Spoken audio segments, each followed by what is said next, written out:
We have exactly 72 days to go until our general elections, which many of us have been waiting for, as it is a very important and special day for Zambians. This is the August 13th general elections, which are taking place in exactly 72 days. Have you made your decision as to which candidate is ideal to be your next leader?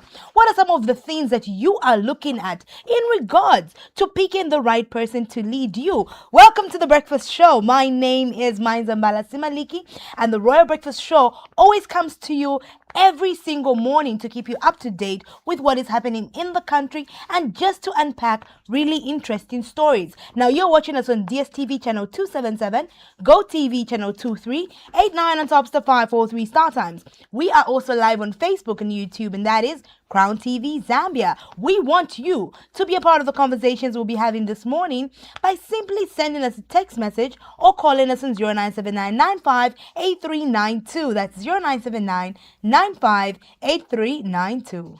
Now, in 1991, during our historic return to multi-party democracy, voter turnout was roughly about 45%. By 2006, it shot up to 70%.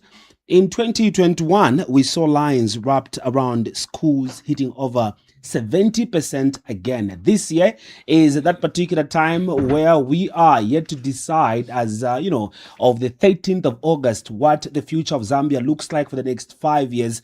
Are we going to be seeing you turning up and just getting to exercise the democratic right of voting? How ready are you to do so? That's what we're going to be discussing on this particular program for today. Thank you so much for being a part of it. And yes, I'm with Mainza, and my name from now until further notice is Mike Mudenda Ha Sakala, and we'll be with you up until the hour of 9. I don't even want to ask. I don't even want to get into it.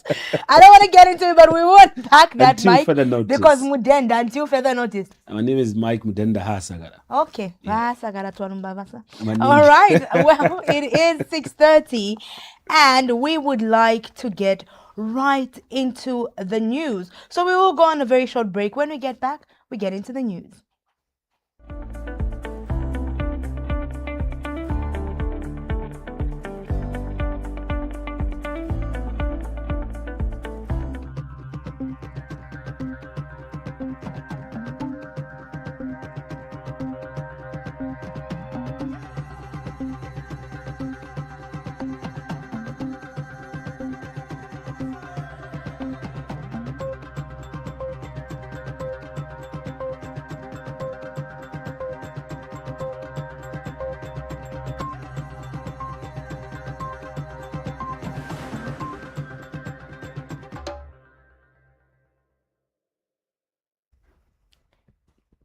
Good morning. Welcome to the Daybreak News on Crown TV.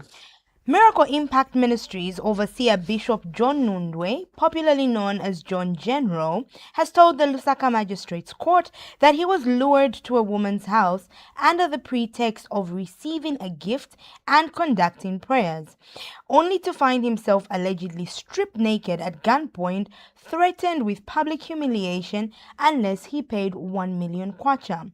Opening his defense before magistrate Emi Masoja Chilangwa, the clergyman has described how what appeared to be a routine request for prayers turned into what he portrayed as a carefully orchestrated trap.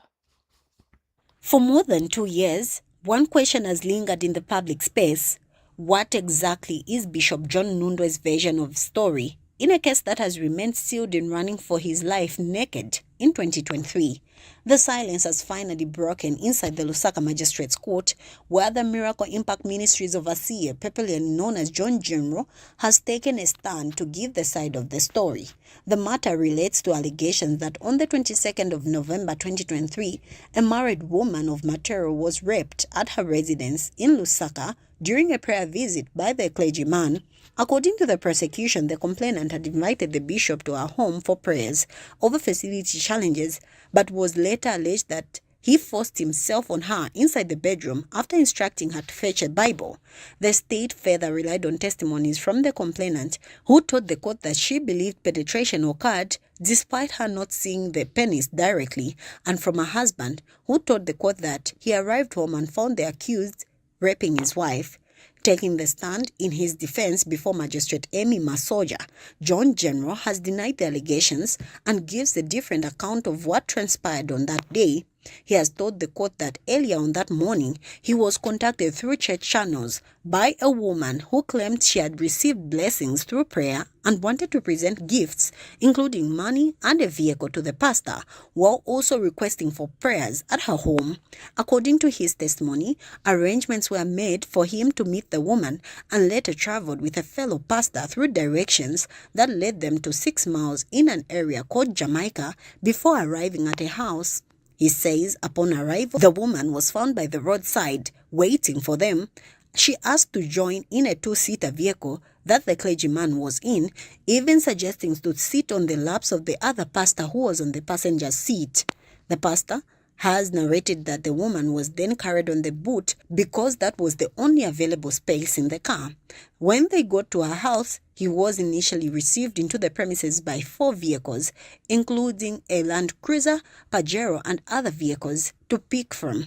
Before he could choose, he was ushered into the house, where he was later confronted by an armed man who ordered him to remove his clothes, while the woman allegedly laughed and participated in the intimidation. Nundwe has testified that he was threatened to have his nude pictures exposed and demanded for a 1 million kwacha to avoid the embarrassment. He has further told the court that he eventually complied out of fear, was stripped naked, and later escaped by scaling a perimeter wall fence before seeking help from members of the public who recognized him and assisted him in reporting the matter to the Matora police station. The defense in this matter continues on Tuesday, 2nd June 2026, where Nundwe continues to break the record and tell his side of the story on why he ran naked in the house of a married woman he allegedly went to pray for. For Crown TV News, Anna Mwila in Lusaka. Now, police in Mazabuka have arrested former Minister of Local Government and Rural Development, Gary Nkombo, on assault charges. Mr. Nkombo, who is contesting the Mazabuka parliamentary seat as an independent candidate, was summoned by police following an incident that involved suspected cadres who attempted to prevent him from filing his nomination papers. Speaking to journalists in Mazabuka, Mr. Nkombo confirmed that he had been arrested and charged with 2 counts of assault, allegations he has denied.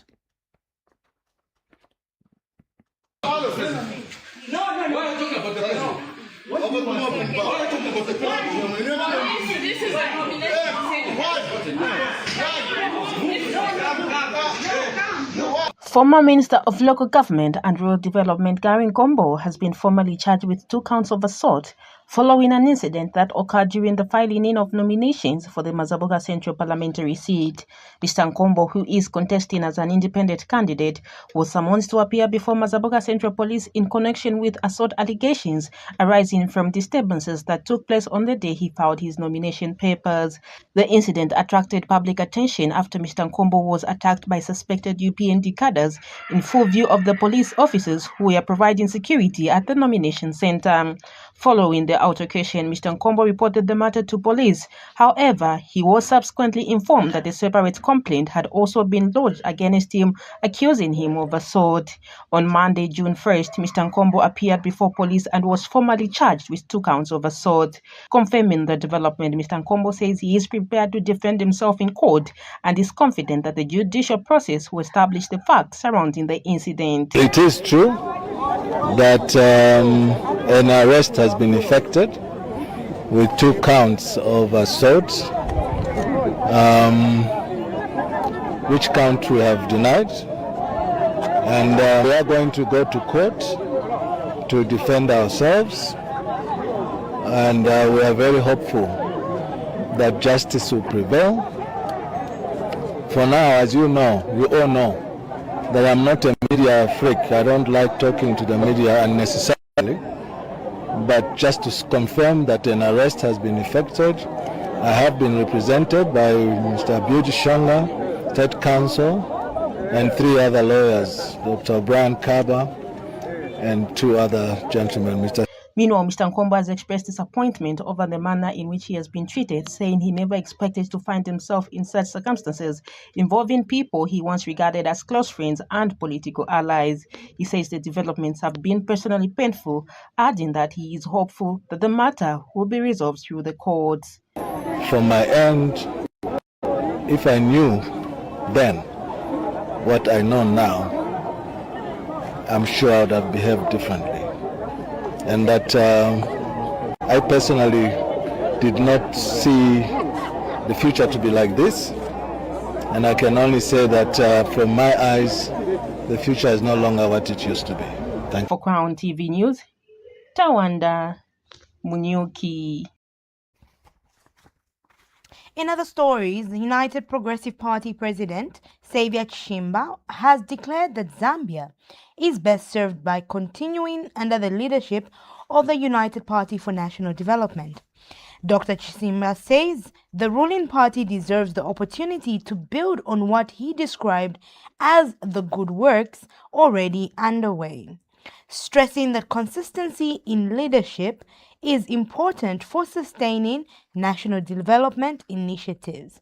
Announcing his party's decision to align with other political organizations supporting the UPND, Dr. Chimba explained the UPP believes collaboration with the ruling party is in the nation's best interests.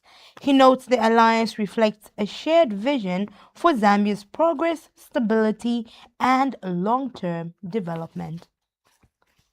As the clock continues ticking towards the August 13 general elections, political parties are intensifying their strategies, with many leaders weighing whether to align themselves with the ruling party or join forces with the opposition. Among those who have chosen their path is United Progressive Party President Xavier Chimba, who has officially thrown his weight behind the ruling United Party for National Development. Mr. Chimba says that his party has entered into an alliance with the UPND, citing what he describes as progressive policies and notable economic gains recorded under the current administration.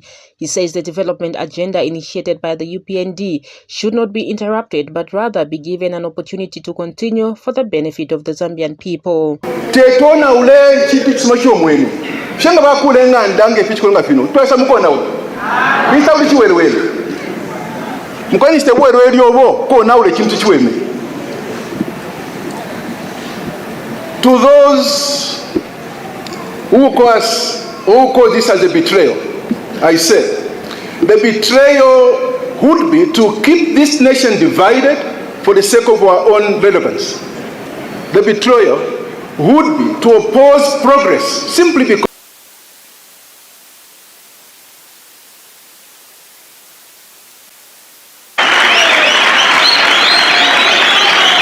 Thank you. Thank you. One Zambia. We are not surrendering our voice. Let me repeat this. We are not surrendering our voice. We are carrying it to the table, and this includes our commitment to economic transformation, to accountability, to enterprise and opportunity. We join not as a silent partner, but to be heard where decisions are made. Before there was UPP, there was Zambia. Before there was UPND, there was Zambia. Before there was PF, there was Zambia. And long after all of us are gone, Zambia will remain. That is why our first loyalty must always be to the Republic. Meanwhile, Mr. Chimba has urged Zambians to reject what he has termed as recycled politicians, arguing that leaders who previously had an opportunity to govern and failed to deliver should not be entrusted with public office again. He says the country needs focused leadership capable of building on the gains already achieved instead of returning to past political experiments. This nation has never been found in its politicians. Amaka kino kyalo kyaba muntu ngurushiyo. The strength of Zambia has always been found in its people. We must also be truthful about where we are coming from. We all witnessed the debt crisis. We all witnessed economic pressures. We all witnessed a period when political tensions rose and trust among citizens began to weaken. For Crown TV News, Tawanda Munyuki. Now, residents of George Compound have been left in shock following the discovery of a woman's body in a drainage near a dump site on Monday morning. The deceased, identified as Mulenga Makasa, is believed to have slipped into a drainage channel filled with stagnant water and garbage while returning home, with the circumstances surrounding a death still unclear. Is a report. Compound has woken up to a tragedy. What was expected to be a normal day for residents turned into an unexpected and heartbreaking event. 22-year-old Mulenga Makasa, a single woman with no children, is reported to have left home at 11 hours to go for a walk and did not return. According to information obtained by Crown TV News, on her way home, she is believed to have slipped into a drainage channel filled with stagnant water and garbage. The incident is believed to have occurred on 31st May and the morning of 1st June 2026. Her body remained there until Monday morning when neighbors noticed her lying lifeless. The body was discovered in a drainage dump site. Meanwhile, police are investigating the matter and Police Public Relations Officer Godfrey Chilabi has confirmed the incident. Preliminary investigations indicate that the deceased was last seen on May 31, 2026 around 19:30 hours near Chifundo Market. Earlier that day, she had left home at about 11 hours for a walk in George Compound, and her movements afterwards are not known. The body is in the University Teaching Hospital mortuary awaiting postmortem examination to determine the cause of death. Investigations are still ongoing. Kundej, Sachingalesu, Ngandu, reporting for Crown TV News in Lusaka. The Electoral Commission of Zambia, ECZ, has launched a nationwide voter education and publicity campaign aimed at encouraging citizens to actively participate in August 13, 2026 general election. Speaking during the launch in Lusaka, ECZ chairperson Mbala says Count Me In campaign seeks to ensure that every registered voter has access to accurate and timely electoral information. She says this will enable citizens to make informed decisions and participate confidently in the electoral process. Just 72 days remaining before Zambia heads to the polls on August 13, 2026, election campaigns are gaining momentum across the country. The nation is now officially in the 90-day campaign period, with political parties and their candidates taking their messages to the people. As preparations for the general election continue, the Electoral Commission of Zambia, ECZ, has intensified efforts to ensure citizens are well informed and ready to take part in the electoral process. In this regard, the Commission has launched its National Voter Education and Publicity Campaign tagged Count Me In. The initiative is aimed at encouraging all registered voters to participate in the elections and understand their rights and responsibilities. Electoral Commission of Zambia ECZ chairperson Mbala says the campaign will be rolled out in all wards and districts across the country through various platforms including community outreach programs, radio, television and social media. The journey towards the general election on 13th of August 2026 presents an opportunity for all of us to contribute to the electoral process. That contribution begins with being informed, engaged, and prepared to take part in the voting. Ladies and gentlemen, the Commission is alive to the fact that the context of each election has a fundamental impact on the publicity and voter education program, and any voter initiative can be influenced by the history and socio-political environment in which this voter education is implemented. The Commission says voter education remains key to promoting informed participation, peaceful elections, and public confidence in the electoral process. The Commission recognizes that an election is managed strongest when people are well informed and understand what is involved. When citizens understand their rights and responsibilities, they tend to participate with confidence, promote a peaceful electoral environment, and make right choices. When they participate with confidence, they help build trust in democratic institutions. And when trust grows, our democracy becomes stronger.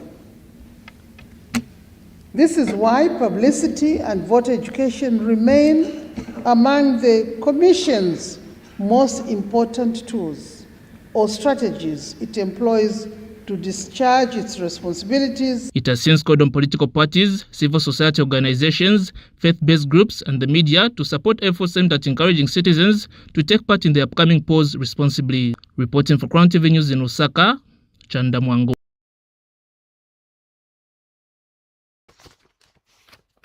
Now, finally, in sports news this morning, Copper Princesses skipper Taonga Mwanga has described Sunday's 2-0 victory over the Democratic Republic of Congo, DRC, as a tough battle, noting that the host appeared increasingly frustrated throughout the match.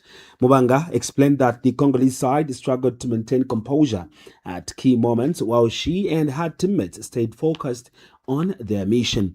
With this result, the Copper Princesses have advanced to the third and final round of the FIFA Under-17 Women's World Cup 2026 qualifiers, triumphing over the DRC across both legs. The next challenge will be against Ethiopia.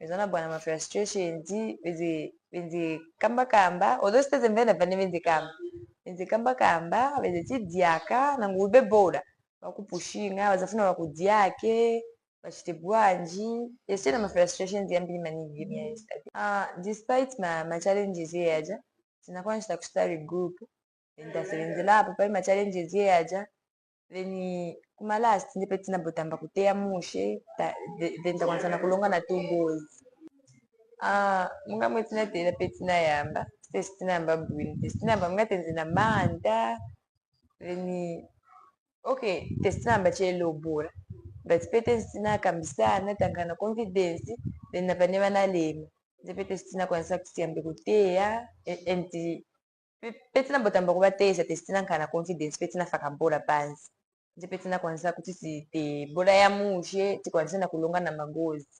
But otherwise, first half na team although inatoka 0-0. But second half when I come back kwa coach itabuta kamsana na take. Ndipo ngala na confidence ya kutiambe kutikake bora panzi ndiambe kute. Final rounds na qualify tena na Ethiopia. And munga mwenye onila game sizankala easy. Kupeza kutina wewe na qualify na ku final round na wewe. So sizankala easy iza kosa. But sizakwanisa ku qualify kwenda kwa World Cup ubwele. And kuja kwa World Cup itikaenda. Tizabwela kuchabe mga mwetina bwela last time page tizafika na ku semi final na ku final hapa tizangana na pressure nda kwembiza mafandi ku Zambia na macoaches wazasta expect vambili kudi sekaili ya first learning phase and ya number 2 tinapunzira ko vambili.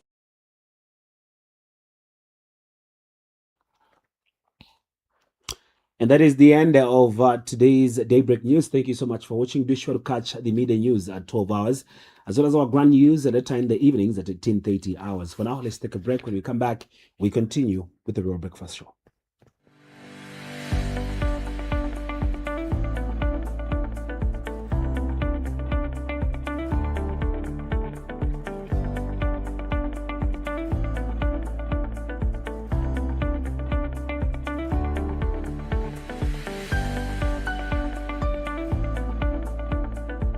On a busy day in Lusaka, right in the middle of a vlogging, Mr. Simon Mwela's phone battery died. Well, he knew what to do next. He called Zambia's top cell phone and accessories dealer. In a flash, problem solved. Across town, Dr. Sia Twambo was getting ready for a presentation when he realized that his PA forgot something. A quick call to Mobile City and his projector screen was delivered in no time. Meanwhile, Vana Fiasasa was about to leave for the village when she remembered she needed a phone upgrade. One call to Mobile City and a new phone arrived just in time. Vana Fiasasa snapping a selfie before hitting the road? But wait, I thought the other guys were in a hurry.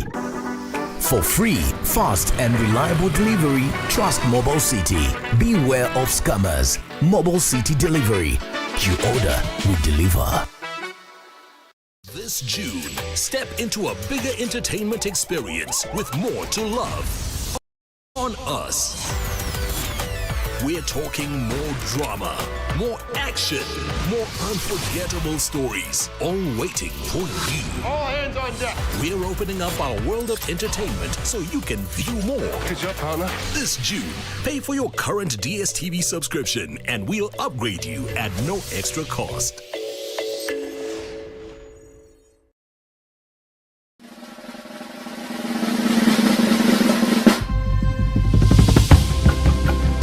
The Zambia Travel Expo ZATEX is back. Stronger, more connected, more impactful. Welcome to ZATEX 2026 from June 4th to the 6th, where opportunity meets authenticity. Driven by the spirit of Zambia moves you. This premier event once again brings together global tourism buyers, investors, and tourism leaders to one of Africa's most compelling destinations. On June 4th, make meaningful interactions with tourism buyers at the Buyers Day, curated business-to-business engagements. On June 5th, join us at the ZATEX official opening to be officiated by President Hakainde Hichilema. On June 6th, Consumer Day, a vibrant showcase of culture, travel experiences, and live entertainment. ZATEX 2026 is back, showcasing the very best of Zambia. Register at www.zatex.org. ZATEX 2026, building authentic and sustainable tourism through partnerships.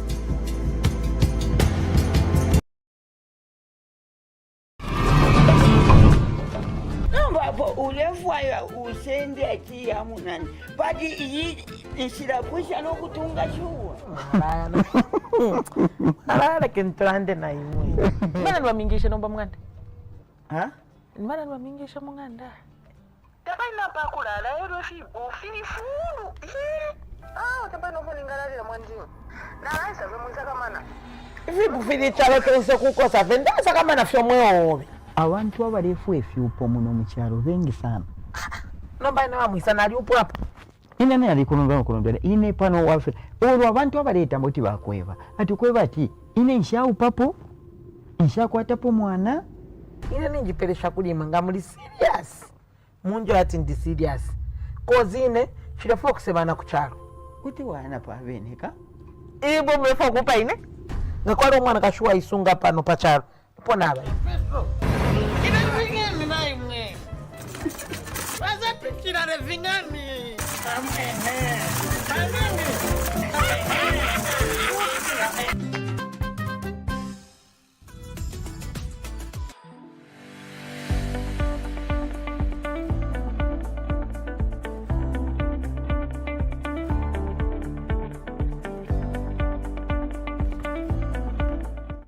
Welcome back. You're watching the Royal Breakfast Show on Crown TV. Now, we always get started with knowing how the Zambian kwacha is doing against other major currencies.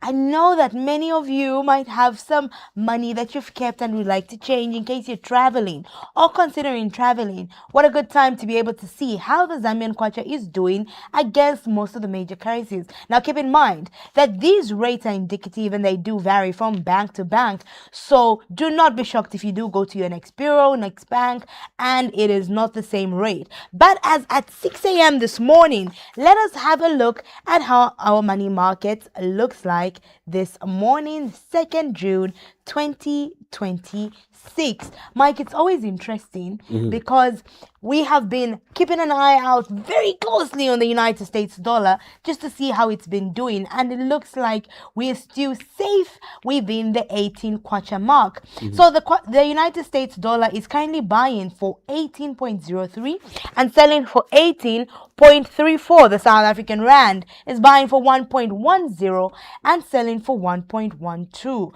The Great British pound is buying for 24.22 and selling for 24.63. The euro is buying for 20.96 and selling for 21.32. Amazing rates there that we have this morning, keeping in mind that as it stands, everything is below 25 kwacha, which we haven't seen in a very long time because we were faring past 25 last year. I think this year has been really good to us so far.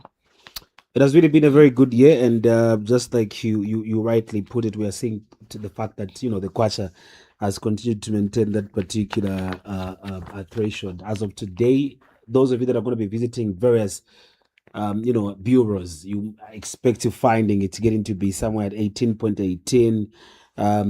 Maybe sometimes somewhere in April we did actually get to see it was somewhere around 19. But the good news has always been that couple like the 19 threshold to the 20s over the past few months. You get it right. There was a projection of it getting to hit the 17s, but obviously coupled with a number of other issues that have been happening around, especially with global economy affecting quite a number of productivity and every other trade activity that has been happening.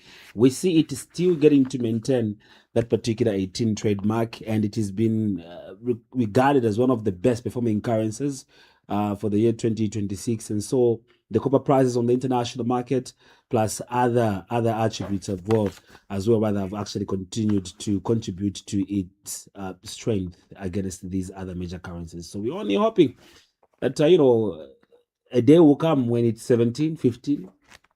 We 15, well, 12, maybe 10. But recently, Mike, we were having a conversation where we're comparing how economies have been, and yes, we do constantly hear of the Zambian kwacha doing very well, and one of the major things that we always highlight is the copper. Right? As it stands, copper prices have recorded a near high, and I know that it's almost up to 70% of doing better than it has really done, and that has affected the strength of the Zambian kwacha against other currencies, and I think this is something that's absolutely exciting and interesting. But we do want to know, I'll share a little experience that I had. I was watching the breakfast show, I wasn't on it, in one of these few moments when we get the opportunity to leave and maybe we've got work outside town. Exactly. So I was watching the breakfast show and I was preparing to go for a trip, and I looked at the rates. I was like, okay, all right. Then I eventually, I remember, was it Dash who told me, say, you might want to change your money in advance. I said, no. Tidiche. Mike, I'm going to decide to swipe. Okay. Colleague. Ninalila. Because the rates were different. Oh, yeah. Then when I come back with money nama per breakfast show. And then I was reminded that no, rates are really indicative. Yeah, they changed by, with time, obviously. So right. As they were appearing as at 6, you might find them getting to change at, 10. That's maybe. Right. That's right. That's definitely how it happens. Now, moving on, let's have a look at the stories that are making front page headlines in our various newspapers. You can come through and be a part of the conversations we'll be having this morning on 0979-958392. That's 0979-958392. We want you to join in. You can pick any story from our news or any of the front page headlines that we will unpack this morning. Let's get started with our very first paper this morning, which is 2nd June 2026. Getting right into the Daily Nation this morning, the leading headline in the Daily Nation is mass resignations rock Mao's PF after reports that he is allegedly planning to enter into an alliance with the ruling new PND as more than 14 senior MCC members tender in their resignation in protest against the decision to join the ruling party. Still in the Daily Nation newspaper, arrested Gary Nkombo regrets. It goes on to read that he says that if he knew what he knows about the UPND, things would have been different. Says he personally did not see his future to be what it has become with the ruling party. And that is one of the things that we'll be unpacking later on in the show.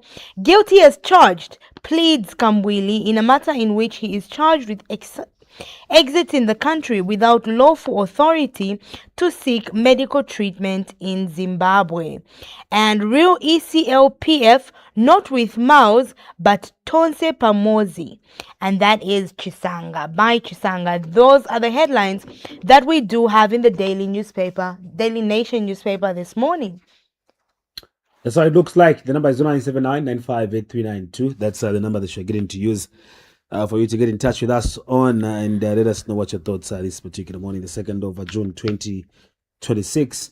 The Times of Zambia newspaper comes through and says, Savior Chishimba endorses HH. That is the lead story there that you might be interested in and want to comment on. It says, no returning to the dark days. The other one says, Mon Mupezeni is a story that you also expect to find there. As you might be aware that King Misuzulu Kazweditini of KwaZulu-Natal, South Africa, but also Royal Establishment, BRE, and Chief Amusonde of the Lundwe people in Southern Province have paid glowing tribute to Paramount Chief Mpezeni IV, who died on a Saturday. The other one says, Mulungushi textiles overwhelmed, cargo firm swamped with orders, working 24/7, says GM. The other one says, fuel price cut, big relief, says stakeholders. That's another story that you find in the Times of Zambia. In the picture focused there, it is the Electoral Commission of Zambia, ECZ chairperson Mangala Zalomis, second from left, accompanied by ECZ Chief Electoral Officer Brown Kasaro on the left side, United Nations Development Programs Resident Representative James Wakiaga, second right, and ECZ Commissioner McDonald Chipenzi, who is on the far right there. They display placards during the official launch of the 2026 general election publicity and voter education campaign at Mulungushi International Conference Center in Lusaka yesterday. This is what was happening there. The other one says, Polish leader commends selfless Kasisi Catholic nuns, as a Polish President Karol Nawrocki has commended the work of the Catholic nuns at Kasisi Children's Home in Chongo District. There's more on page 2 to that particular story.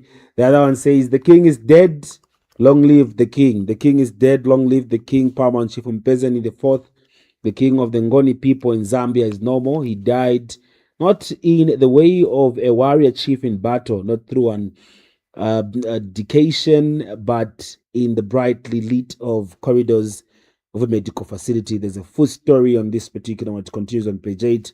You might be interested in finding out. Blunt strikers worry. So according to former Shiporopolo coach Wedson Yorenda, who says the development of strikers in Zambia has remained stagnant and that this situation requires constant monitoring and evaluations as it is worrying. There's more on page 16 of the back page of the sports front, the Times of Zambia this morning. 0979958392. Moving on to the next paper this morning. The Mass newspaper has a leading headline that reads, We'll revisit secret deal. $1.5 billion US-Zambia agreement lacks transparency. That is coming through by Sulumbwe, who says leadership movement President Dr. Richard Sulumbwe says once voted into office in August, his government will revisit the $1.5 billion health deal signed secretly between Zambia and the United States by the United Party for National Development. Xenophobia in Africa is nonsense. That is by Fred Membe, who says he has condemned xenophobia on the continent, saying discrimination against Africans in Africa is ridiculous when one looks at the shared history and colonial borders. In other stories, invest in exploration, not a mapping. And I didn't see this coming. Nkombo, on his arrest, says if he knew that what he knows now, maybe he would have behaved differently, says Gary Nkombo. Still in the Mass newspaper, IBA now weaponized state institution, says Changala, in that the Independent Broadcasting Authority has joined the bandwagon of weaponized key state institutions. Civil rights activist Brebna Changala has charged. And those are the headlines in the Mass newspaper this morning. You can pick any story and add your voice on 0979958392. If you've got the opportunity to be online, you can watch us live on our Facebook. It is CrownTVZambia. Leave us a comment there as we are live. What about now? Now, the News Diggers newspaper comes through and, leads with a story saying government gives up We will no longer rescue trapped illegal miners. This is according to Ministry of Mines Permanent Secretary Dr. Hapenga Kaveta, who says that government will no longer spend public resources on rescue operations involving individuals engaged in illegal mining activities. Dr. Kaveta says illegal mining not only endangers the lives of those involved, but also places a significant burden on government resources whenever rescue operations become necessary. That is the story there that you get to find in the News Diggers newspaper this particular morning as the lead story. The other one says Gary laments after arrest. I would have behaved differently if I knew then what I know now. That's according to Gary Nkombo, where the story says police in Mazabuka have arrested and charged Gary Nkombo with 2 counts of assault in relation to the recent incident at Mazabuka Civic Center. We had this particular story in our news earlier, and that is how it is looking like the News Diggers. There is no election hype because people are broke. That's according to KBF. And beneath that it says turn out in large numbers and vote. ECZ urges citizens. And in green beneath there it says I undressed at gunpoint out of fear. That's according to John General, not General John, but John General. And this story also was in our news earlier. And on top there, it says Zambia has no record of election unrest. That's according to UPND telling the U.S. Embassy there. And those are the stories according to the News Diggers. I'm so very much interested in the story where it says there's no election hype because people are broke, according to Kelvin.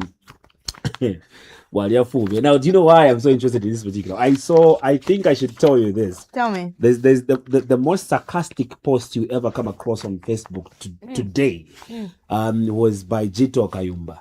I came across a post where I was saying these campaigns are the most boring. There's so much peace on the streets. It's like, what? What do you mean? Was that an active post on his platform? That's what he posted. He said, I think these campaigns are the most boring because there's so much peace on the streets. I think that's the most sarcastic. No, I think he meant it rhetorically. I mean, do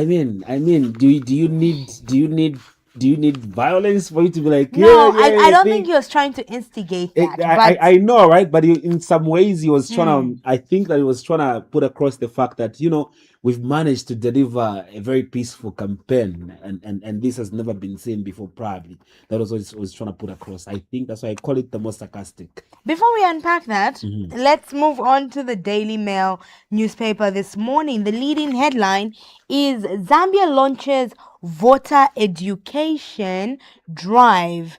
Really interesting headline coming through there in the Zambia Daily Mail. It goes on to read that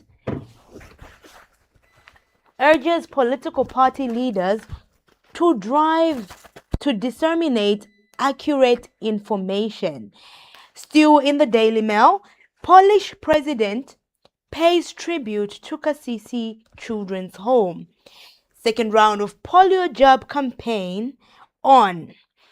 And acquire practical skills is another headline that we do see in the Zambia Daily Mail. And another headline is SP candidate nabbed over fake grade 12 paper. And UNZA reopening nears rehab works almost done. And still in the Zambia Daily Mail this morning, how upgrading salaries positions reshapes classroom quality. That is what we do have in the Zambia Daily Mail newspaper this morning. If you liked any of the stories that we had a look at this morning, you can pick on them and add your voice on 0979958392. That's 0979958392. Getting right back to you, Mr. Sakala, in regards to the paper that has stood out for you the most. I want to just write on. Exactly. The News Diggers. But I just want to correct you. Just like I mentioned in my preamble, that from today until further notice, add the ha before the Sakala. Mike. Mr. Hasaga. Mike. Yes. Kumitirani powder. Kumitirani powder. as soon as we get off this show, no, just we shall baptize you. For record's sake, anybody out there might take advantage. They might mistakenly, identify me as one of those guys from the East, but it just needs to be put up straight that I'm from Southern Province. And my name is Mike Lubenda Hasagala. You will not be Hasagala. You are Mike Sakala. Sakala. In fact, today we won't say Aliki, Babanda, everybody. We will spread some powder virtually. That is what we are doing. It's all right. I highly stand with the brothers from Eastern Province, and obviously we are mourning with them. Yeah. It's quite a very sad, and that's why you obviously get to see us putting on black, just trying to sympathize with them. It's a great loss that has befallen the country as well as the Eastern clan, especially those that belong to the Ngoni royal establishment.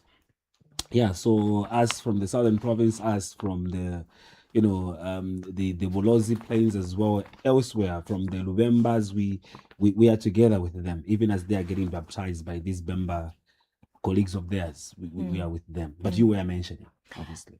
Yeah, no. Today, I will be very Bemba. I want to indulge. And before we get into the conversations of some of the scenes that have stood out the most, just to touch a little bit on news diggers, just a little bit in regards to the campaign period. We have heard people come through and say, this campaign period is very quiet because the campaign period has officially started. And there, KBF went on to say there's no election hype because people are broke. So what is this statement actually instigating? People enjoy campaign period because they've got money. I mean, what exactly is this, Mr. Sakala? I think what he's trying to put across is the fact that there isn't money. Maybe these political players that are obviously rallying or getting to vie for these positions do not have enough resources for them to support their campaigns and everything. Why is he saying that? Politically thinking, obviously, is trying to say that no, there is no money in circulation and all of those kind of issues, and that is why it's hard for some of these other opposition leaders to be found elsewhere doing their campaigns, and all of those kind of issues, obviously. And that only goes in if you try to pick into his brain, considering the fact that he's a politician. And in the language of a politician, really, that can only mean that, definitely. So what he's saying is that, you are not hearing the hype from other political players because there is no money. So what is he trying to say? Is it a campaign message to say when we come into power, there will be more money in circulation? Just like we did hear another political party that had an opportunity to rule the country. When they were getting into office, they had their mandate or they had the slogan of saying there's going to be more money in people's pockets. And then, they were given power and then they ran. Could it be, one of those particular things that he's trying to use as well to say, we don't have money now, that's why you're not seeing us on board. So vote for us, and then there will be money. Well, we would like to see different strategies when it comes to the kind of elections and campaigns that are carried out. But we will go on a very short break. When we do get back, we continue with the Royal Breakfast Show. Is a traditional cousins, which is so rich in this country, is between Bembas and Ngonis. The news of Paramount Chief Mpezeni's passing spread fast across Zambia.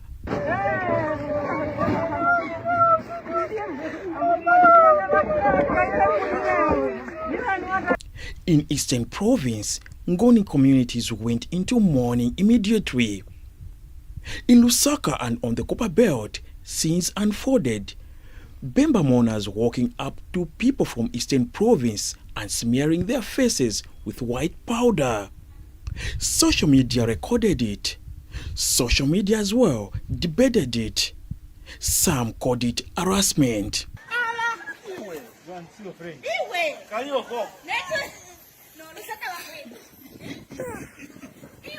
But look closer, it's something odder than these videos. It's the cousinship between Bembas and Ngonis that shape how the two groups treat each other for generations. And social scientist Innocent Mulenga Kolala puts it simple. It is a play, not provocation. As you might be aware, this is not a today's thing, not at all. In our tradition, for example, as members, when you see someone has been smeared with something white, which we normally used to refer to, or even now we refer it to Nkula. When you are smeared with Nkula or something which is white, then there are a lot of praises which are given to you. You could have been achieved on something which is so interesting, and of course it was not only smeared, or it is not smeared even now. That is practice. It's not smeared anyhow. It is only smeared, for example, when you have conquered something, when you have achieved something. Now those are praises. They are praising you to say indeed you are a conqueror. Similarly, in this case, when we have such kind of scenario, we normally smear each other to show that indeed we are brotherhood, we are sisterhood, we are one. We have been coined in such a way that no one can separate us. The bond began before Zambia's borders through pre-colonial migrations and marriages that tied the two groups. Over time, it became a formal custom.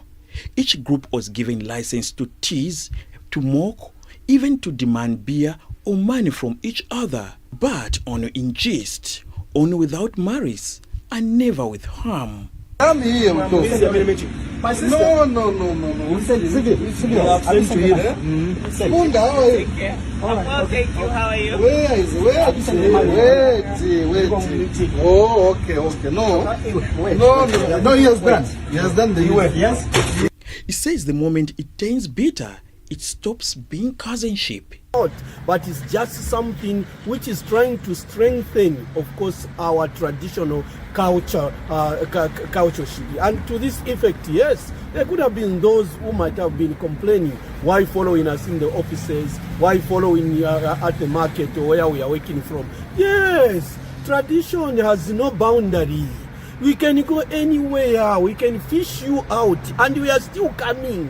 This is just an assurance to you. As long as you are our tribal cousin, we need to lighten this heavy burden which is before us. It's not something easy to lose such a magnificent leader like Mupezeni.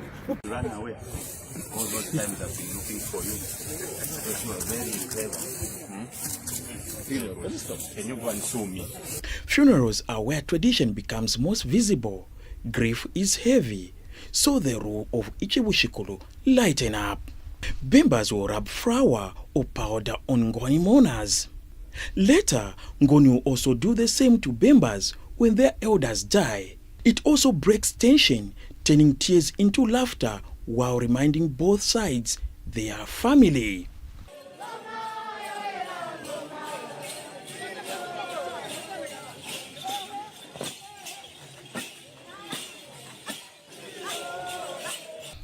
His death is their first loss, but for Bemba cousins across the country, it is also a duty to show up. So Ngonis and Easterners by association are finding powder on their shoulders and faces as Bembas fulfill their cultural role. Anthony Chomba, Crown TV News, Lusaka.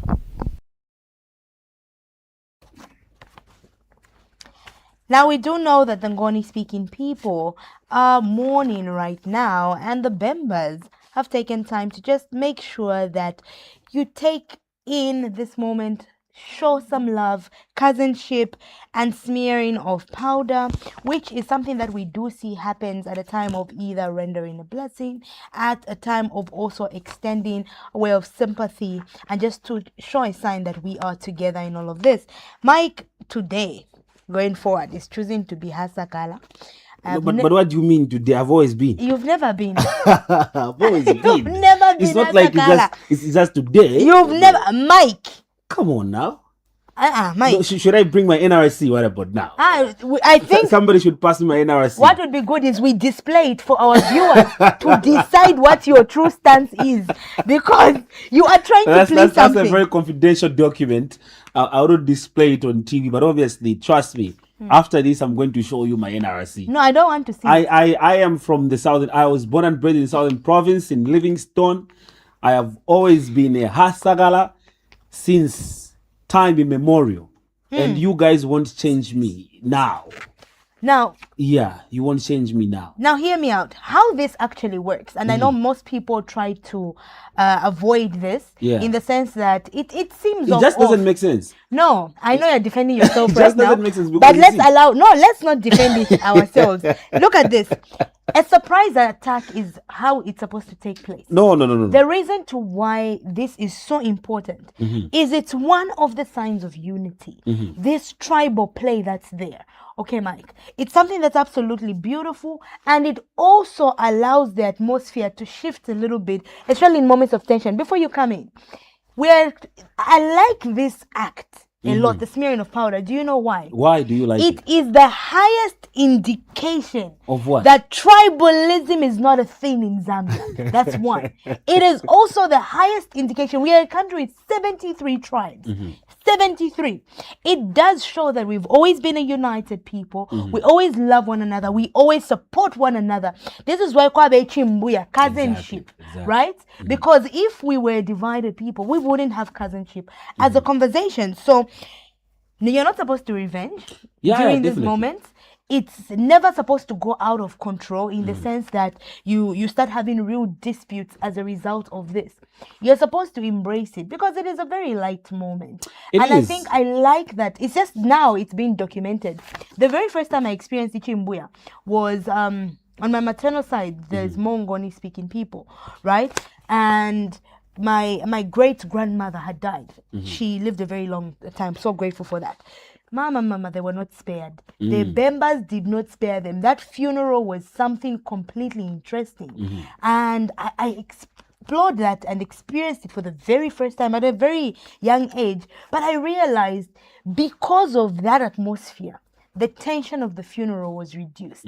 We are with you, Mike. The only solution here to all our tribal cousins, your tribal cousins, you see, it is just like you've mentioned. Really, it is a very, very good act that shows us that regardless of whatever we can have in the past, like in terms of as a country, but there is always one common ground that we get to meet and exist in unity as a country, even as much as we do have all of these diverse ethnic groups and quite a number of them even. So just for you to accommodate somebody really and without feeling hurt, I know it hurts. Trust me, it hurts. Nobody comes from home now. You even pick out clothes just to be sad. That's why I mean, in corporate settings, I don't think it's very. It's you're necessary. Promoting tourism. Hear me out. Listen. It's not necessary in corporate tourism and culture. Because people are caring about our culture. Tell me about it. Let me not come for work. No, listen, Mike. The more that powder is smeared on you, you are allowing people to see our culture across the world. Let us have a look at the messages that you, our viewers, have sent to us so far. Before we continue to unpack the different conversations that we're having this morning, we will have Mr. Bernard Uteka coming through later on the show just to unpack conversations in regards to what is taking place in the country, especially with the fact that we've got 72 days to go. What are some of the active decisions that you are making, consciously having, so that people engage with the political parties, the politicians that are coming through to speak to you? What are you looking out for? What are you interested in? As we are getting to the text messages, we are also opening the phone lines just to hear what our Bemba speaking people, our Ngonis feel about the smearing of powder, as we are going to do it to Mr. Sakala. Hopefully, we can do this on the show. But you know what I'm actually going to say. In the spirit of just looking out for my brothers from Eastern Province, even though I'm not from there, please look out for the not so rightly thinking Bembas off the streets, because they might actually get to smear you with powder. We have a caller. Hello, good morning. Bakunda mulibwanje muliga hotu. Kulifie bwino Lady Mainza mulishani. Tulifie bwino mkwae bakunda mulishani. Basakala mulishani. Bahasagala. Basakala mulishani. Bahasagala muliga hotu bakunda. Yo tulifie bwino basakala. Mutumina buli. Echakubalirapo. Mkwae. nalalanda first pamfoya bampezeni au kwena tachiweme nomba abana batushira abana banshiwa basakala banani bafulisha batenwe twala basunga bwino first mukubasunga bwino bafire bapita muchirapiro echa powder Mkwai twasuminisha then cha number 2 nalalanda pafi achitika kuti bagari nkombo if achitika kuti bagari nkombo bonse twali fimona we watched that was almost a movie. We watched that in full view of the police. Ero nomba chaisa pili bukatweleyo abadi nomula nomba ni bagari nkombo ushenga twalolekesha fye bwino ukweba ati ifile chitika mundi chino chalo ni finish ni bani benga twafirisha because twemore kwati nga wasanswa no busanso ngabulya ba police bafire bako afirisha nomba ndulia ukonene muri buri obusanso futi ba police babwera bapidi bukabebere yawe actually niwe nyo apumine bali abantu awe chile chitika muri kino cyaro mwandi ntachiri bwino fire twapepera posano kuitaba aba machechi bashuma pepo ba politician na bonse fire kukala pancho kwati baba cancel ni kalamba sana muno cyaro otherwise tule yakububi twatotera mkwae yo Jesu mabasakala kai mwamputuisha awe tushiteko accommodate na bambi uwafya babemba balite mukulanda sana yo chibenge tofine mwana wandi but tuikumana munshira I'll make sure I avoid balada tikalulu tachenjera mipya ibidi uwa katwale kata muifuma mu office yu moto ala kumana awe narawa pe indoors twatotera mkwae bakunda. Hello, good morning. Hello, good morning. Hello, good morning. We lost that particular one. We do have another one on the line though. Hello, good morning. Mwaka bwanji. Nizaka mbango cha bwa nkombo kani. Nikapa cha bangani gari kombo. Pitirizani. Namba ine support RBS system ya mazoka. Paka na lero but kandi ya nkombo sina nipese mushe shwa ina ni baba kuipa gari ni baba. Wote kuona ati mtu ndiye kumenye wa post ndiye kuyanga na maana ya pili ukabai zora ati mtu akaambiwa ndiye anamenya abantu. Abantu wa Mulungu. Ekani koti kambe churungamo. Zaka mbera kusongoza zanga kala bani but anyway we are not happy. Ile areas tunatakuna tupeko kawe. Zikomo kwambe. Sure. That's Mr. Arias there, Mainza.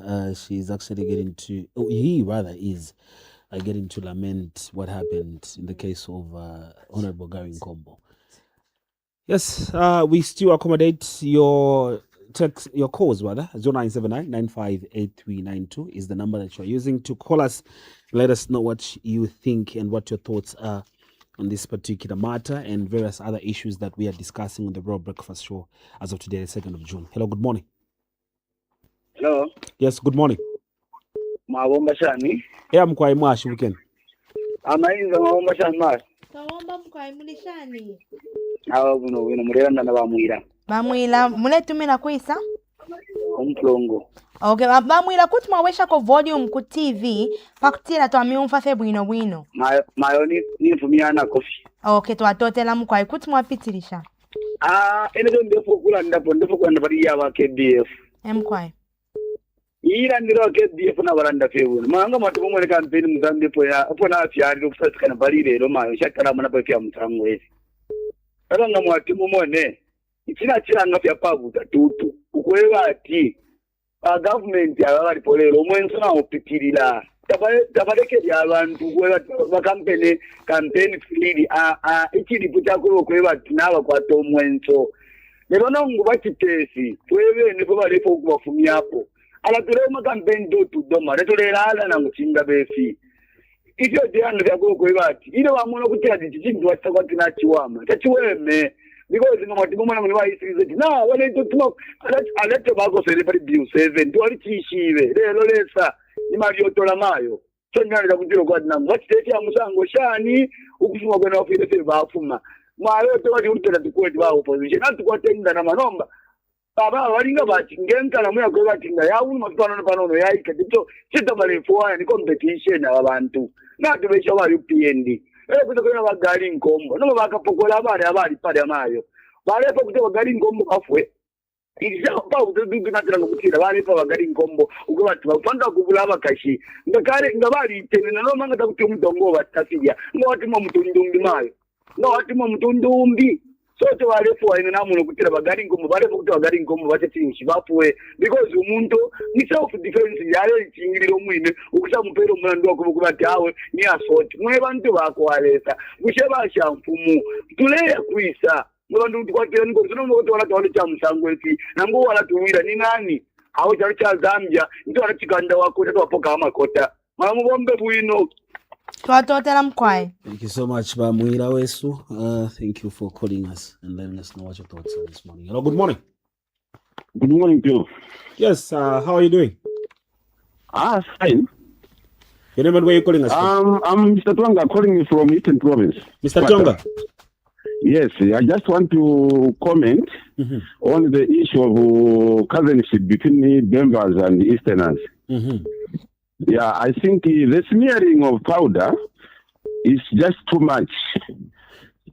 In my view, I would like to advise our members to reduce the high levels of smearing. they are smearing just too much beyond recognition of the face of. I think it's too much. Let these members behave themselves. Otherwise, it will also reciprocate. But they have to reduce the levels of smearing. And as quickly as possible, on the issue of Garin Combo, the police are on the record. They informed the public that they have apprehended 20 people in connection with the assault on Garin Combo, a senior citizen of Zambia. Surely, before they could tell us the progress, they went ahead to arrest Garin Combo. I don't know what is the motive behind that. And what is the progress on the people who were arrested? How far have they gone with the investigations? Thank you so much. Thank you very much, Mr. Tonga. Really appreciate your thoughts and your views. Yeah. Now, interesting opinions and views coming through, and this is obviously based on the different front page headlines and the different news stories that we have had a look at.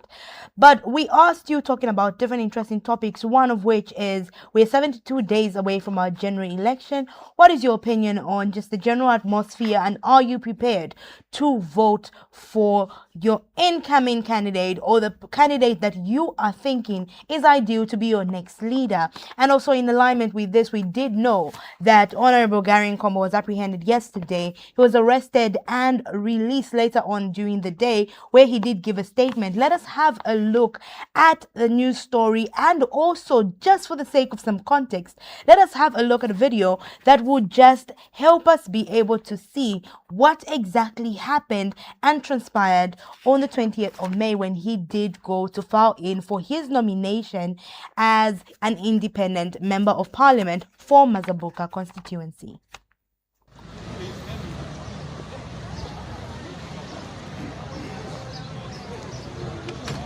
I believe you are following the proceedings right here at the Civic Center, and basically what is happening here.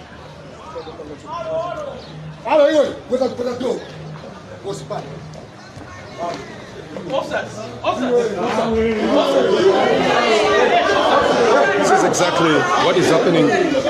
Honorable Combo is being blocked from entering to file in his nomination. This is the situation right now. Others have come in and are blocking Honorable Combo from going in. The officers have been overpowered. A lady in white trying to climb up. That is the wife to Honorable Combo.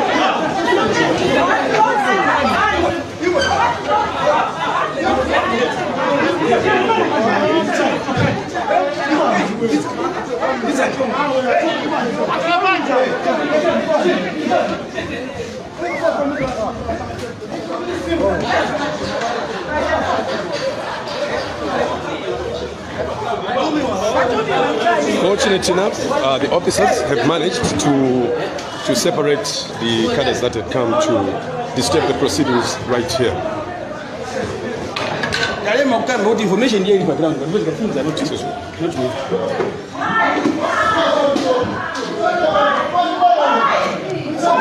We need more police here. Police. Where's police? Where's police? Where's police?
This is fairly fair election. But the government got to be cashed. Who is coming to be our enemy to run? But boss, what about you? So, you know, to Baganzo in Kondo.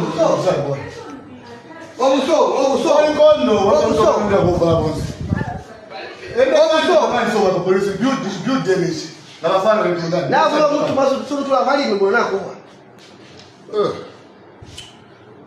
why have you come to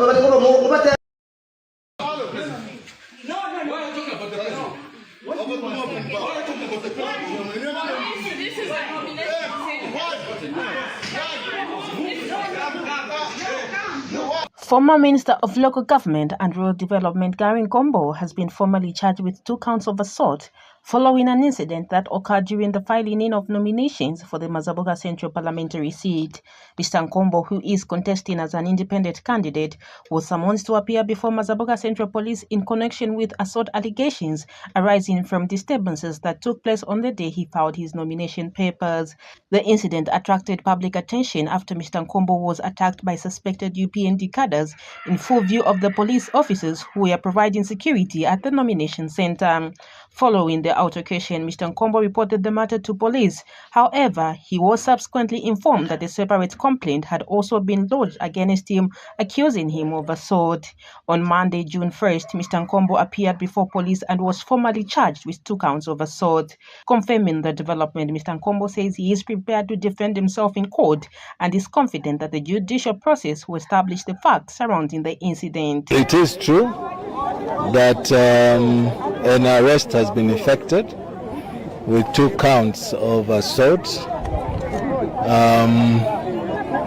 which count we have denied, and we are going to go to court to defend ourselves, and we are very hopeful that justice will prevail. For now, as you know, we all know that I'm not a media freak. I don't like talking to the media unnecessarily. But just to confirm that an arrest has been effected, I have been represented by Mr. Beauty Shanga, State Counsel, and 3 other lawyers, Dr. Brian Kaba, and 2 other gentlemen. Meanwhile, Mr. Nkombo has expressed disappointment over the manner in which he has been treated, saying he never expected to find himself in such circumstances involving people he once regarded as close friends and political allies. He says the developments have been personally painful, adding that he is hopeful that the matter will be resolved through the courts. From my end, if I knew then what I know now, I'm sure I would have behaved differently. And that I personally did not see the future to be like this. And I can only say that from my eyes, the future is no longer what it used to be. Thank you. For Crown TV News, Tawanda Munyuki.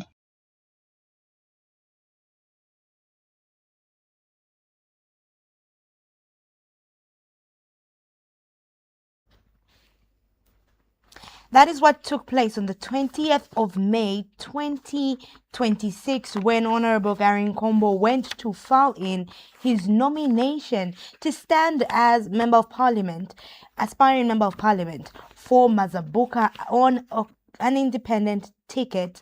Literally attacked, or we saw a situation where he was allegedly, not even allegedly, there's a video to prove it, where there was an attack. But what is not confirmed is who attacked who? That is the biggest question. That is the main question around this. Definitely. That's the biggest question that is actually getting to come from that particular, incident. Obviously, there are issues where, Mainza, if you get to find yourself in a situation, this is very common. Mwasangwa kwa bati mulimu mukanturu bundi nangu munturu bundi no muntu, like an opponent, where you actually get into exchange feats here and there.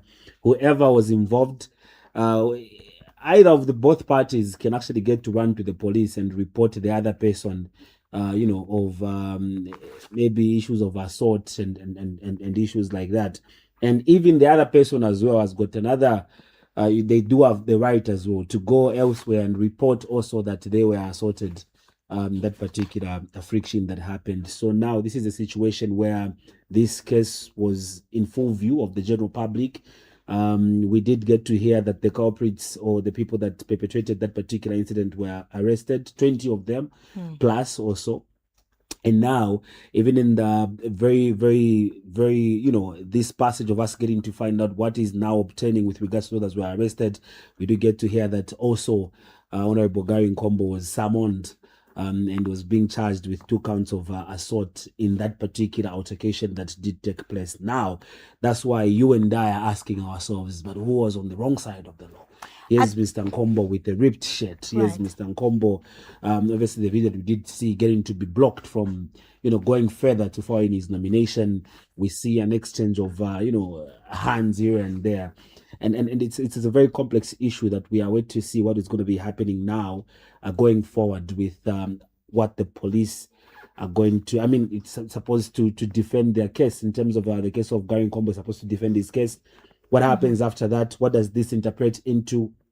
Even as the country is at this particular point, which is a very, very sensitive one, considering the fact that we are getting into the elections. Gary Nkombo is vying for, a parliamentary seat as an independent.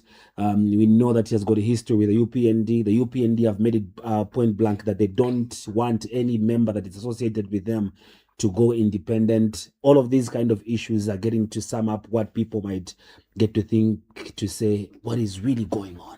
But these are suspected, and I'll start first with Honorable Gary Nkombo's attack, when he did go on to report this to the police station in Mazabuka, right? And this attack was made by alleged or, suspected UPND cadres. 20 of them, of which among them we do have Biden Shalova, 50 years, Emmanuel Mwemba, Chimuka Siabatwava Nike, Lubeba Nsazia, Jeremiah Nsazia as well, and so many others that were also arrested with all of this. But what's interesting is the UPND, which to some degree now confirms that these were UPND members, because in alignment with this attack, the UPND expelled 15 members of their very own party. And these people that were expelled for having allegedly attacked Honorable Gary Nkombo does show that, you know, they did understand and had a clear rule that they don't stand by violence. The president has stated that we do not stand by violence, and if you are found in a way or in a situation where you are being violent, you are on your own. Exactly. Right? So the law will take its due course. But as members of the ruling party, especially in a time like this, is it not showing the highest level of disrespect to the president, to your party president, who is not standing by a situation of violence, but also leading up to yesterday, where he was now arrested, Honorable Gary Nkombo was arrested and charged for 2 counts of assault.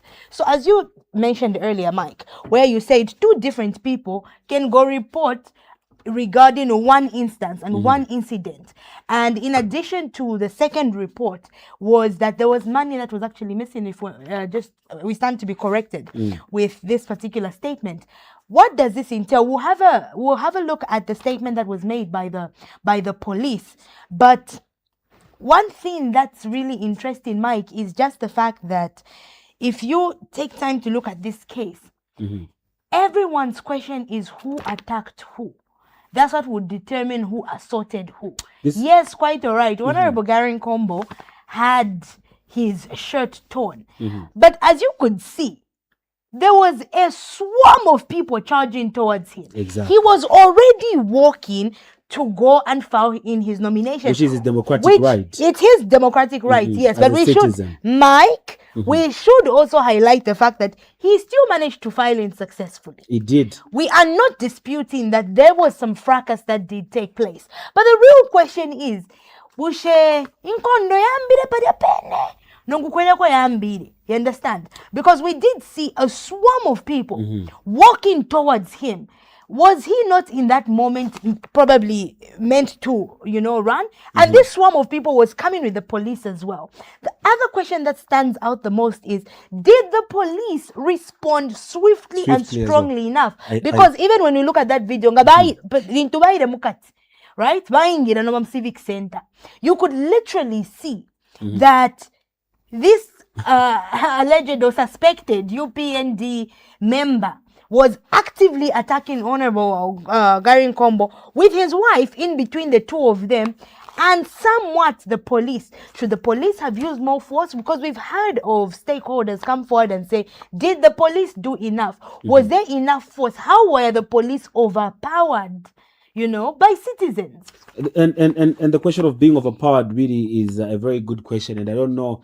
Most of the time when I hear overpower, I do get to see that. But in this particular incident, what we did actually get to see was the complacency in the police, really not getting to do anything. Literally, what we were seeing. No, they did something. We can't say they didn't do anything. They did something. What we were seeing was the police negotiating with this person who is causing chaos, and we are not supposed to. That's not what we know the police for.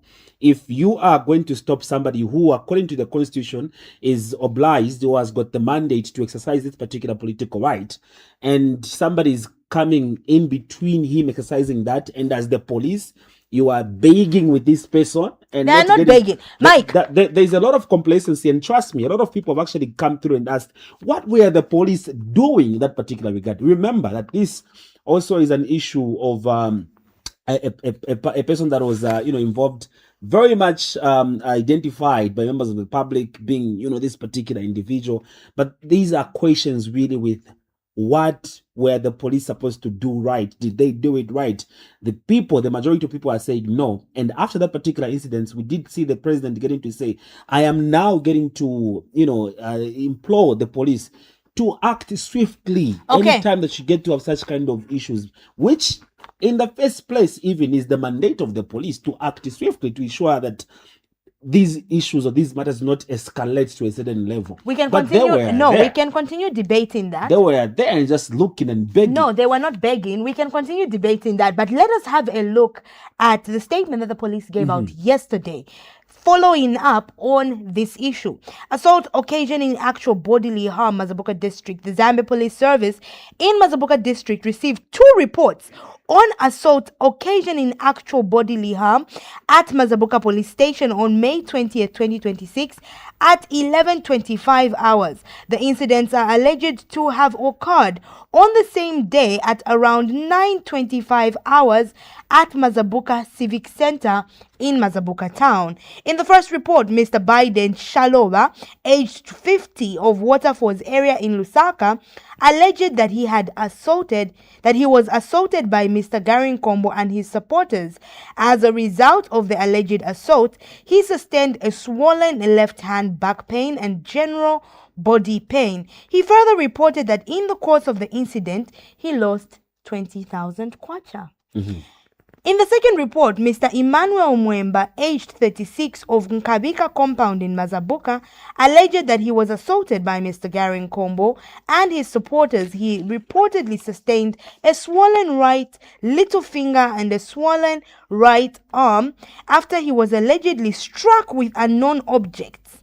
Brief facts are that on May 20th, 2026 at 9:25 hours, the two complainants went to Mazabuka Civic Center to support Mr. Vincent Lilanda, who was filing nomination papers to contest the position of Member of Parliament for Mazabuka Central Constituency under the United Party for National Development ticket. It is alleged that while there, Mr. Gary Nkombo and his supporters questioned their presence before allegedly assaulting the two complainants. In the second report, Mr. Emmanuel Mwemba, aged 36, of Nkabika compound in Mazabuka, alleged that he was assaulted by Mr. Gary Nkombo. Oh, I beg your pardon. I think I've read that. It goes on to say, Mr. Nkombo and his supporters questioned their presence before allegedly assaulting the two complainants. Following the reports, police instituted investigations into the matter. On May 29, 2026, Mr. Gary Nkombo was summoned through a call-out on June 1st, 2026 at 14:10 hours. He reported himself to Mazabuka Police Station, where a warn and caution statement was recorded. He has been charged with 2 counts of assault occasioning actual bodily harm, contrary to Section 248 of the Penal Code, Chapter 87 of the Laws of Zambia. He has since been released on police bond. This was issued by the commanding officer in Southern Province, Mono Namalongo. Mike, still speaking on this, before we look at the act of the police on the actual day, we do have a statement that's come from the police. Obviously, this case is going to court and will be argued out in court. 2 individuals have come forward and said they were actively assaulted by Honorable Gary Nkombo, Mr. Gary Nkombo in this case, who went in to file in his nominations, and also him and his supporters did assault these 2 individuals. These are 2 representatives of Zambia. We are in a time, we're in a digital era, and a lot is shared online. You mentioned earlier talking about the police and their response in that moment. Again, we as Zambians did request for free and fair elections. The president has spoken about free and fair elections. We are in a very sensitive time. We are coming from a time where the police were accused of a lot of things. Statements were always put out to say the police are being rough. And we've seen in the most recent past, be it at a protest, be it when, there's public activity taking place, the police always use restraint before using aggression in any way. They still did show up, still did block all of this, despite what many stakeholders have come forward to say. Both individuals still followed the course of what the law does entail. Mr. Gary Nkombo went on and successfully filed in his nomination for Member of Parliament of Mazabuka constituency. But also, we do see a situation where he also has been charged with assault.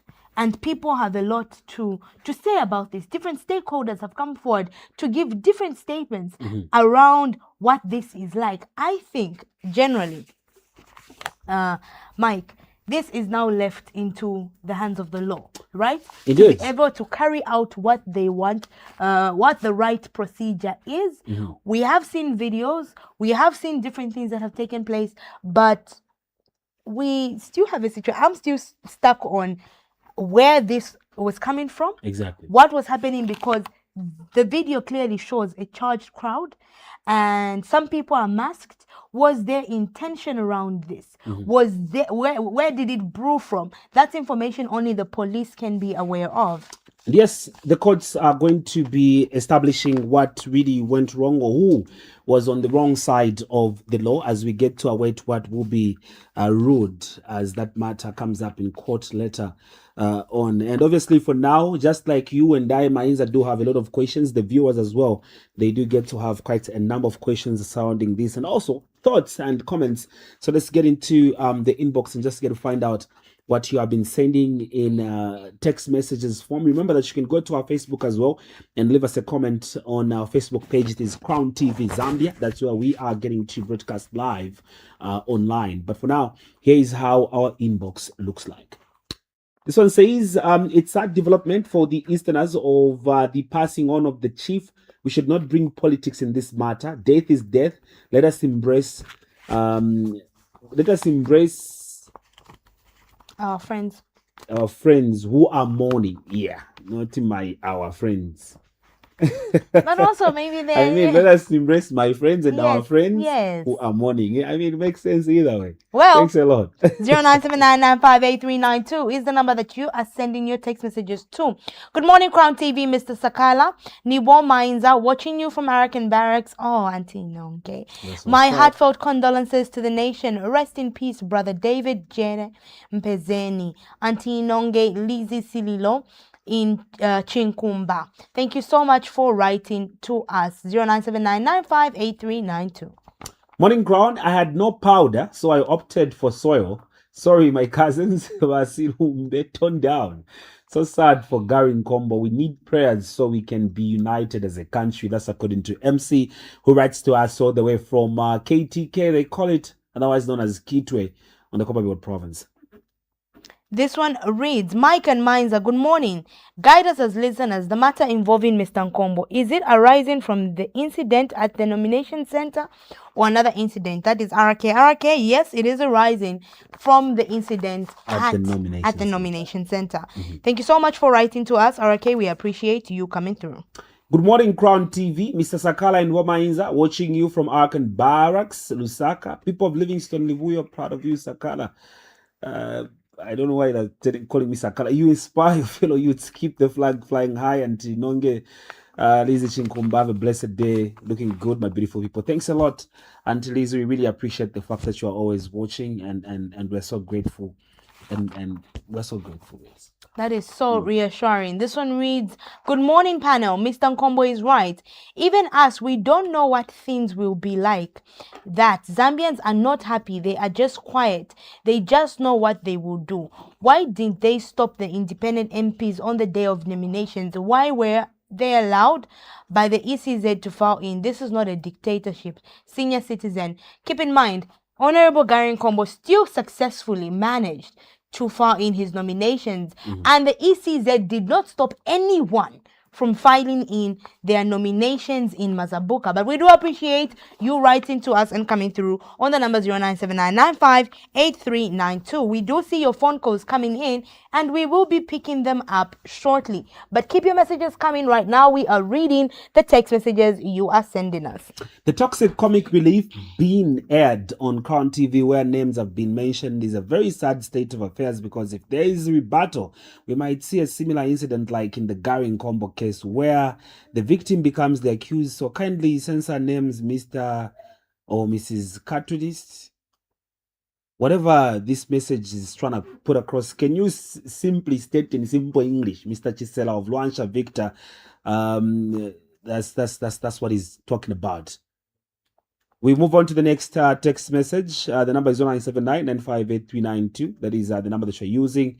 0979-958-392. Remember that all the views that are expressed on this particular program do not represent the views of Crown Television as an institution. Every other view is as a sole opinion of you, the viewers out there. But obviously, remember that as you are expressing your views, be as cordial and civil as possible. Would very much be glad and appreciative of that. Good morning, Mainza and Mike. Mwevantu. Everyone saw the way Mr. Gary Nkombo been assaulted and the police were present. Later, we were told that the culprits were netted by police. Surprisingly, yesterday, we saw the complainant arrested by police also. Where are we going with our democracy? Is it an offense for one to stand as an independent candidate? That is coming from Senior Citizen. Thank you so much for writing to us. 0979958392. Those saying UPND is going are among the 1.8 million of the 2021. Please speak on your behalf, not on behalf of others. There are 8.7 million registered voters, mind you. This is MC coming all the way from Kitwe. MC, we appreciate your view and your comment this particular morning. This one reads, it is an abomination and democratic to arrest Mr. Gary Nkombo, yet police officers were in full view of the incident when Honorable Nkombo was being assaulted. We have not been informed as citizens the status of the case of the 20 arrested UPND cadres in connection with this matter. Rule of law must not be pronouncement but a reality. Thank you so much for writing to us. No name to it, but always ensure that you indicate your name as well as where you're watching the program from. We're more than glad to know your identity and obviously your location too. Surely justice has to prevail, but not seeing the clip where the accused GN, that should stand for Gary Nkombo, allegedly attacked and assaulted the complainant. Why Zambian politics at play? PD, thank you so much. PD, I know there's a PD in Pemba that obviously mostly watches the Raw Breakfast Show. I'm thinking it's them. All right. Good morning, my people. Keep warm. Billiot Tembo following you from Broken Hill City. How is the beautiful, beautiful town of Kawe? I wish to lodge a complaint to those working behind regarding an incident involving Mr. Gary Nkombo. Mr. Gary Nkombo was attacked by a group of individuals identified as UPND cadres. As a result of this attack, he has become a victim of assault. Honestly, I request that this matter be investigated fairly. Please treat this with urgency and ensure due process is followed. This is not the Zambia I knew. Billiot E. Tembo. Thank you so much for contacting us all the way from Kawe. Yes, indeed. This one says, good morning, my people. This is Chichi watching you from Mazabuga. On the question of who attacked who. Okay, Gary was attacked, which was so sad. I saw that happening. My workplace is just opposite council. That was really bad and the police were just watching. That's according to Chichi, who saw this firsthand. They're writing to us from Mazabuga. Wow, thank you so much, Chichi, for writing to us and just sharing your experience regarding this. Where we go in Zambia, we must parry for this Zambia UPND stop violence. All right. 0979958392. That is the number you're using to get in touch with us on via text message, and later on as well, we'll be getting to accommodate your cause. It's the same number you're using to call us on. Good morning, breakfast crew. Very sad happenings in our beloved country. This we were warned by our founding father. May his soul rest in peace. God save us, please. Matthew from Livingstone, the El Rock City, the tourist capital of the motherland, Zambia. Good morning, RBS. I opine that the happenings. I'm hoping. Oh, okay. I'm hoping the happenings in the UPND in Southern Province leadership are a discretion from the original Mazocan vision. I shudder to think that what would become of the One Zambia, One Nation ideology if this disease is not eradicated. TM Walamba. Thank you so much for writing to us. 0979958392 is the number that you are contacting us on this morning. Yes, indeed. That's the number that you're using, and you can equally go to our Facebook and write us a comment there. I will be glad to read it out. This one says, who attacked who? This is the question we need to answer. Honorable Nkombo was attacked, and if at all an assault was done, he acted on self-defense because the police failed to protect him right and there. So our police would have not even tolerated to attend to those unruly political UPND cadres who broke the law by obstructing the nomination center at the same time attacking Honorable Nkombo. There is no name to this, but thank you so much for writing to us. We really appreciate the fact that you took time to share your thoughts and your views on the matter at hand. 0979958392 is the number that you are contacting us on, just to be able to hear what your views and opinions are. We are looking at what is currently happening, and we do know and have come to the information that Honorable Gary Nkombo was charged on 2 counts of assault. Hello, good morning. Mainza, Muliko. Tiliko muni bwanji.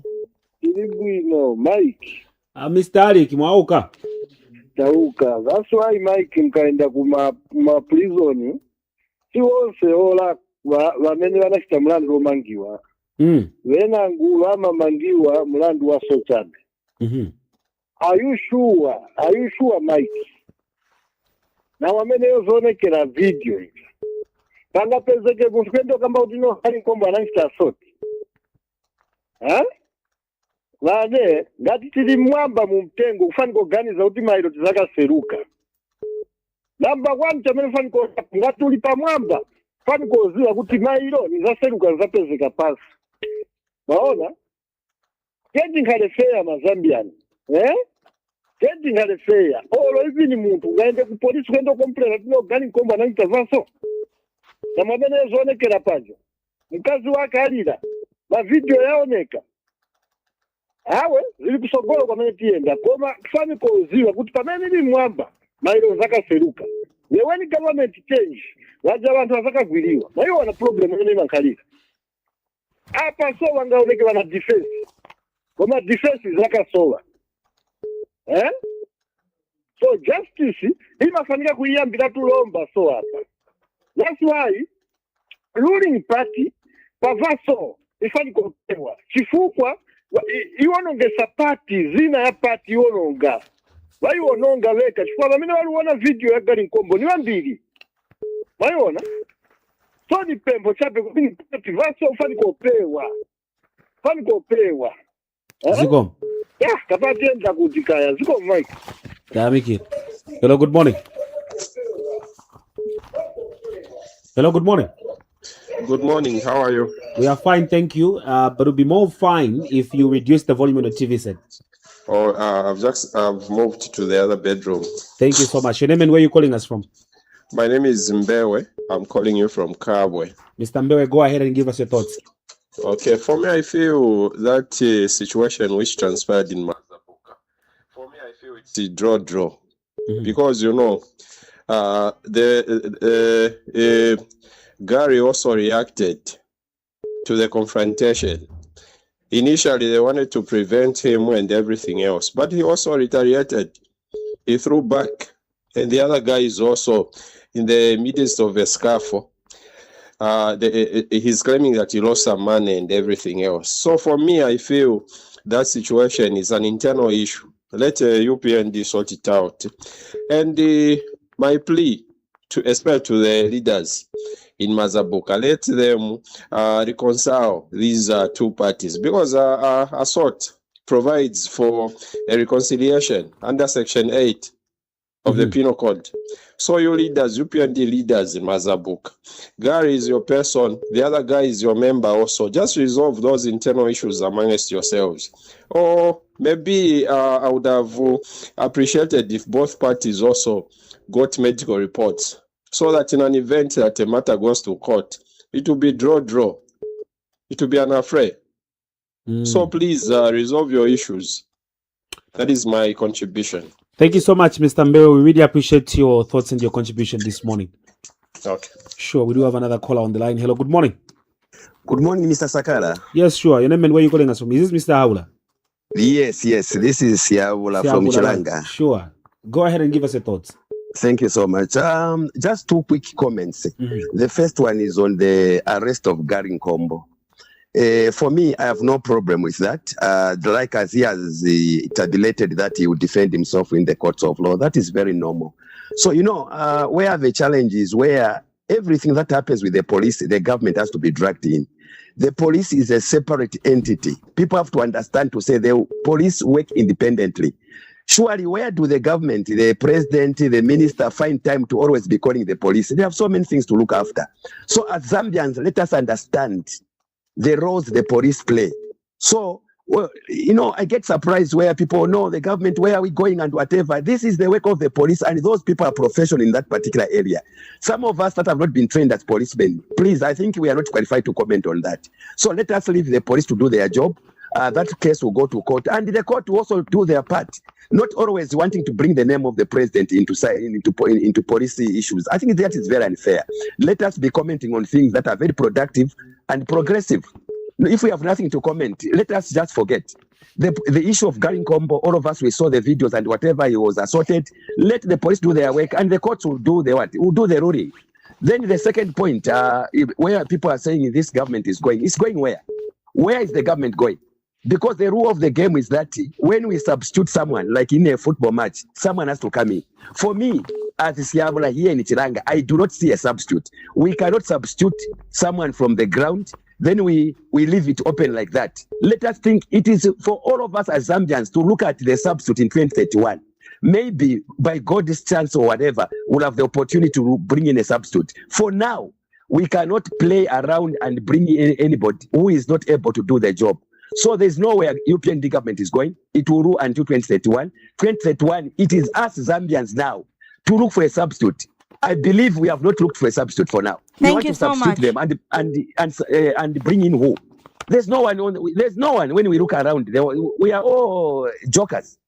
So I think that is my submission. Thank you, Mr. Sakala, Mainza. Have a lovely day. Thank you so much, Mr. Siabula. We appreciate you taking time to get a hold of us. We're still receiving your phone calls and having conversations surrounding the topics that are hot and just interesting in our newspapers and our news. And we want to hear what you have to say in regards to this. But for now, we will take a very short break. We will have Mr. Bernardo Teka, who will join us and just give us more insight on some of the stories we're unpacking this morning. Don't go away. Just 72 days remaining before Zambia heads to the polls on August 13, 2026, election campaigns are gaining momentum across the country. The nation is now officially in the 90-day campaign period, with political parties and their candidates taking their messages to the people. As preparations for the general election continue, the Electoral Commission of Zambia, ECZ, has intensified efforts to ensure citizens are well informed and ready to take part in the electoral process.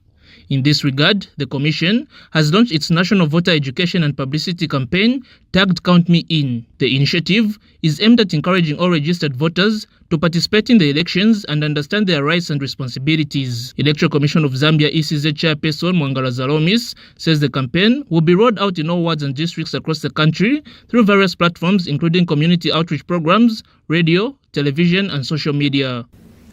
The journey towards the general election on 13th of August 2026 presents an opportunity for all of us to contribute to the electoral process. That contribution begins with being informed, engaged, and prepared to take part in the voting. Ladies and gentlemen, the Commission is alive to the fact that the context of each election has a fundamental impact on the publicity and voter education program, and any voter initiative can be influenced by the history and socio-political environment in which this voter education is implemented. The Commission says voter education remains key to promoting informed participation, peaceful elections, and public confidence in the electoral process.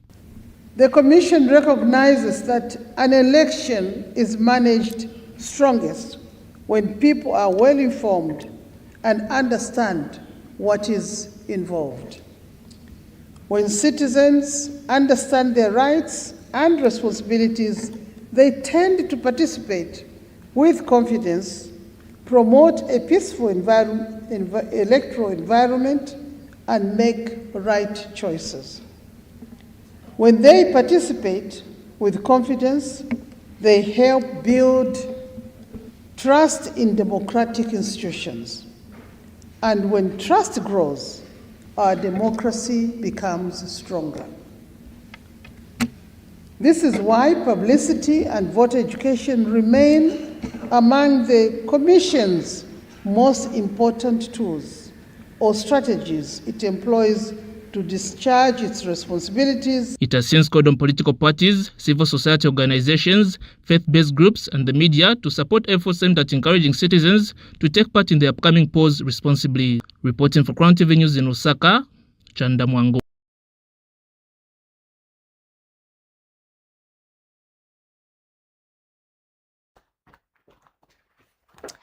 We do have a campaign, as we have seen in the previous clip, that was launched by the Electoral Commission of Zambia, which is the Count Me In campaign, just to educate, more people and citizens to participate in the general elections, which are upcoming in 72 days, on the 13th of August. I clearly seem to be wanting to get to month end, despite having just come from the end of the month. From one, still being around one.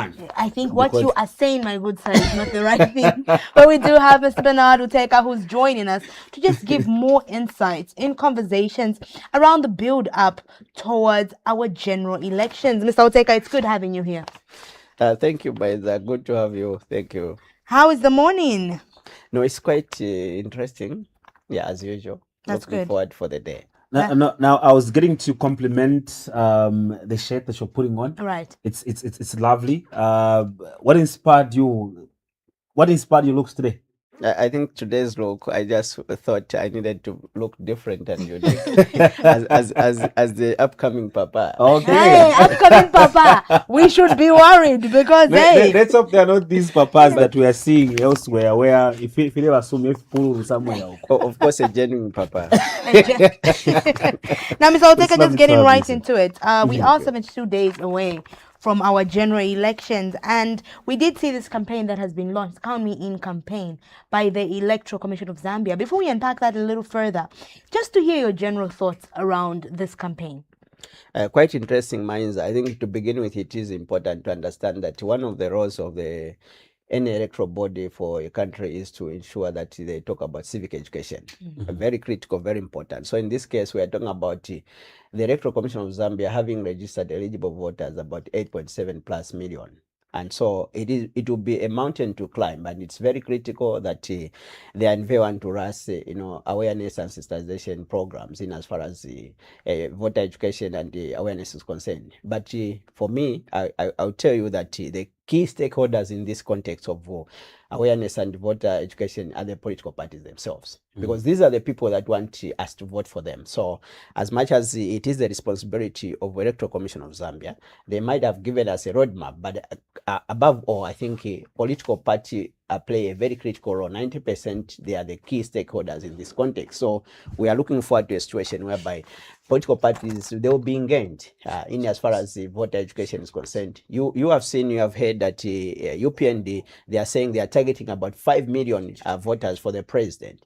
So in that regard, I think we are looking forward for these other political parties too, to ensure that we understand as to how many voters they are targeting. We have just heard it from the UPND point of view that they are targeting about 5 million voters in this regard. So we are talking about those that are eligible in this context to vote, and the 8.7 million is not a small number. When you talk about 5 million plus, as you've been talking about, that's just above 57%. So meaning that's two more. Even if 5 million was to vote, two more, our voter turnout would not be that pleasing. So I think, as I say, the critical stakeholders or the critical players in terms of voter education in this context are the political parties themselves. Speaking about political parties being the critical stakeholders, one of the political parties that are also contesting in this year's election, the leader, KBF, says this year's election, there's a headline in the newspaper which says, I'm hoping that it could be displayed. It says people don't have money, and that is why we don't see other political parties getting to be, upfront in terms of them getting to do their campaigns. I'd love to pick what your brains are on that particular statement from KBF. For me, Mike, I'll tell you that critically speaking, running a political party or political campaign is not it's not a joke. It calls for resources. You're talking about mobilization, you're talking about issues of transport. Yeah, so when you talk about issues to do with the having inadequate resources, I think these elections were known way back 5 years ago by political parties. So when we begin to hear statements to say that there's no money, the question is that what is it that political parties were doing? Because if I form a political party, if I have a political party, I need to sell my manifesto to who would be donor sponsors. You know that these political parties are sponsored by, apart from individuals, they are corporate organizations and companies, those that believe into your ideologies. So I think political parties themselves, if they tell us that now they don't have resources to backlog this campaign, it means that they are not ready for this campaign. That would be my honest analysis, because 5 years ago we knew that August 13th we are going to vote. That's right. What have they been doing? So you can't just wake up and say that, no, now we have to mobilize.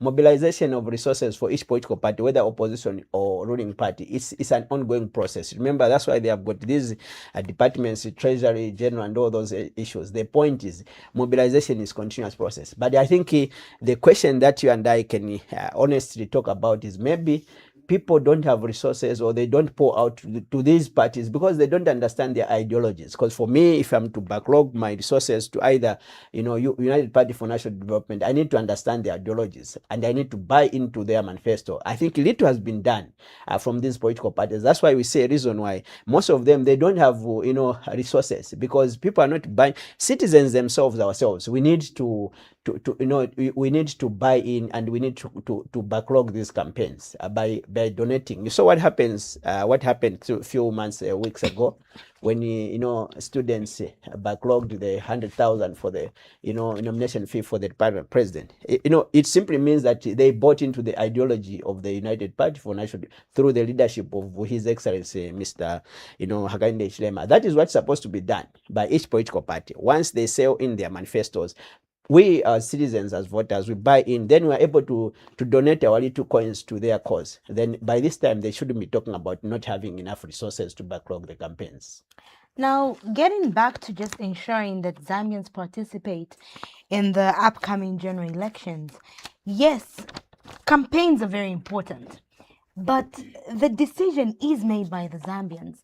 8.79 million registered voters is where we sit right now as a nation, and 46.3 of those registered voters are youths. Keeping the youths in mind, very important. We understand that they're key stakeholders and they want to be involved in what is taking place. But my question comes back to when we date back to 2021. We did see that about 70% of the people turned up to vote, all right? And this is the highest that Zambia has ever seen since 1991. And when you look at 2016, if I'm not mistaken, I stand to be corrected, we did see about 56% of people turn up. This year, we are seeing that, yes, political players can come forward, and I'll write on the statement that Mike gave earlier, based on the newspaper headline, where he did say that there is no election hype because people are broke. But away from that, there is no election hype. We are in campaign period, and people might not respond as actively. There's concerns, and maybe this is where the Electoral Commission of Zambia came in to say we launched this Count Me In campaign. There's concerns that maybe people, youth, what would determine a youth showing up in a nutshell? Because there are concerns that people might not turn up, or their vote might not count, or because they're not seeing a lot of campaign activity taking place. As you said, a lot of resources are required. Some people might hold back because they feel like these leaders are not, connecting with them so well. Why should a 22-year-old youth ensure that they get up, go cast their vote, and make sure that people turn up in numbers in comparison to the previous years?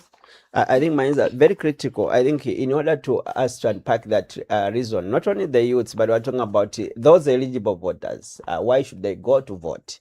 So one of the reasons why, there's voter apathy, and we're talking about voter apathy, simply we're talking about those individuals that are eligible to vote, and they do not take part into political discourses of the nation. And one of the reasons, like you rightly said, is the youth disengagement.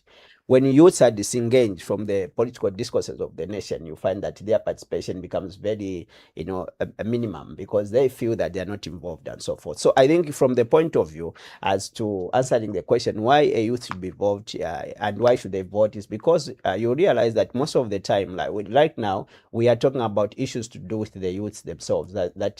When you talk about issues of unemployment levels, issues to do with the, skills training and so forth, they want those opportunities. So youths, it's very critical that they participate into political discourses, because like we rightly say that the future is no longer for them, but it's the present that is for them. So meaning that in all that is happening, they take responsibility, because youths are energetic.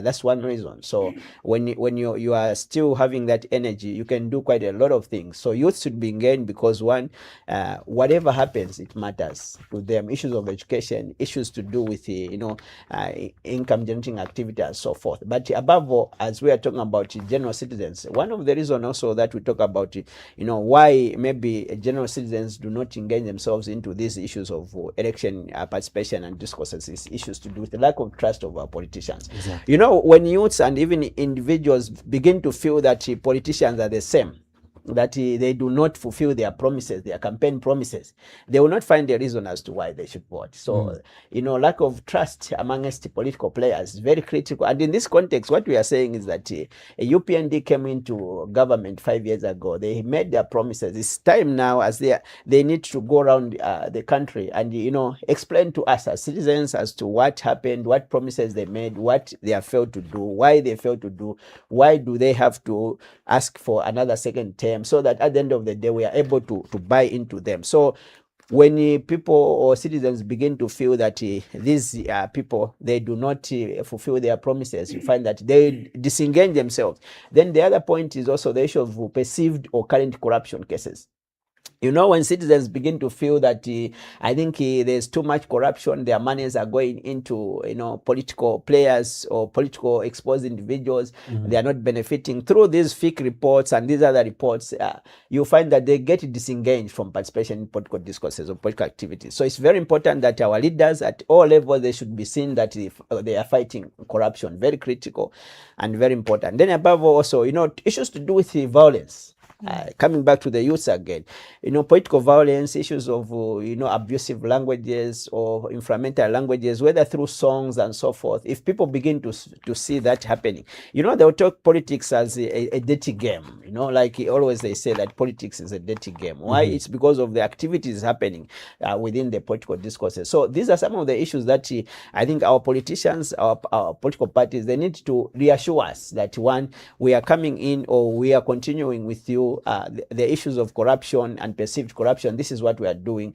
Issues of political violence, we have seen sometimes these, even songs, sometimes a song, it's like an advert. There is no way you can be wanting to, I'm reminded like a love song. You can't be talking about a love song where you are promising this beautiful girl that actually when I marry you, I'll be beating you, then you expect that girl to come through for you. They will not come through. So a political song, these musicians, they should understand that these political songs, you are appeasing. You are advertising this political party to say, this political party, you have to vote for it because of what they have done or what they will do. But the moment you start using abusive languages, you start inflammatory language, people will just say, this is how they are. So at the end of the day, they disenfranchise themselves, they disengage themselves from participation. They say, this is how these people are. So I think it's very important that politicians, even as much as we are talking about these songs or engaging musicians into singing campaign songs, let's be very careful, let's be very mindful, because you might just decampaign yourself by a song. Yeah, so these are some of the issues that we need to guard in as far as engaging the youths and general citizens is concerned, in as far as participating into this year's general election is concerned. Still sticking up around the issue of the youths and violence and all those kind of issues. I'm going to be quoting from what Jito Kayumba did post. I was talking about this. He did actually make a Facebook post a day ago, rather. He's saying this election is boring. There's too much. That's what he posted. There's too much peace in our streets, and he goes on to write, I remember 5 years ago, many were beaten, shot at, tear gassed, and youths resorted to protesting in the bush away from the state that sought to break their bonds. The color you wore would have been an invitation for a beating, but today your voice your political inclination rather, and color you wear is met with acceptance. I asked the youth at Kulima Tower, Kulibwanji pa ground. His response was, too much peace, Bajito. It's even boring, but we like it like this. May we never go back to those dark days, according to Jito Bao. What I'm trying to ask is the fact that also coupled with the statement made by KBF that there's not so much hype because there's no money. The elections now, the campaigns are very boring because there's no peace. I mean, there's so much peace, there's no, violence. Do you think that the past elections that we've had were a little bit influenced by the chaos that was happening around in terms of voter turnout? Could this silent or this peace project into people entirely just going calm and quiet about the entire process? You know, Mike, I'll tell you that the most difficult person to predict is a human being. That's why even the Bible says, who can know the heart of man is so desperate, wicked. I can smile at you and stab you at the back just a second later on. So what do I mean? You know, voters, you cannot predict them.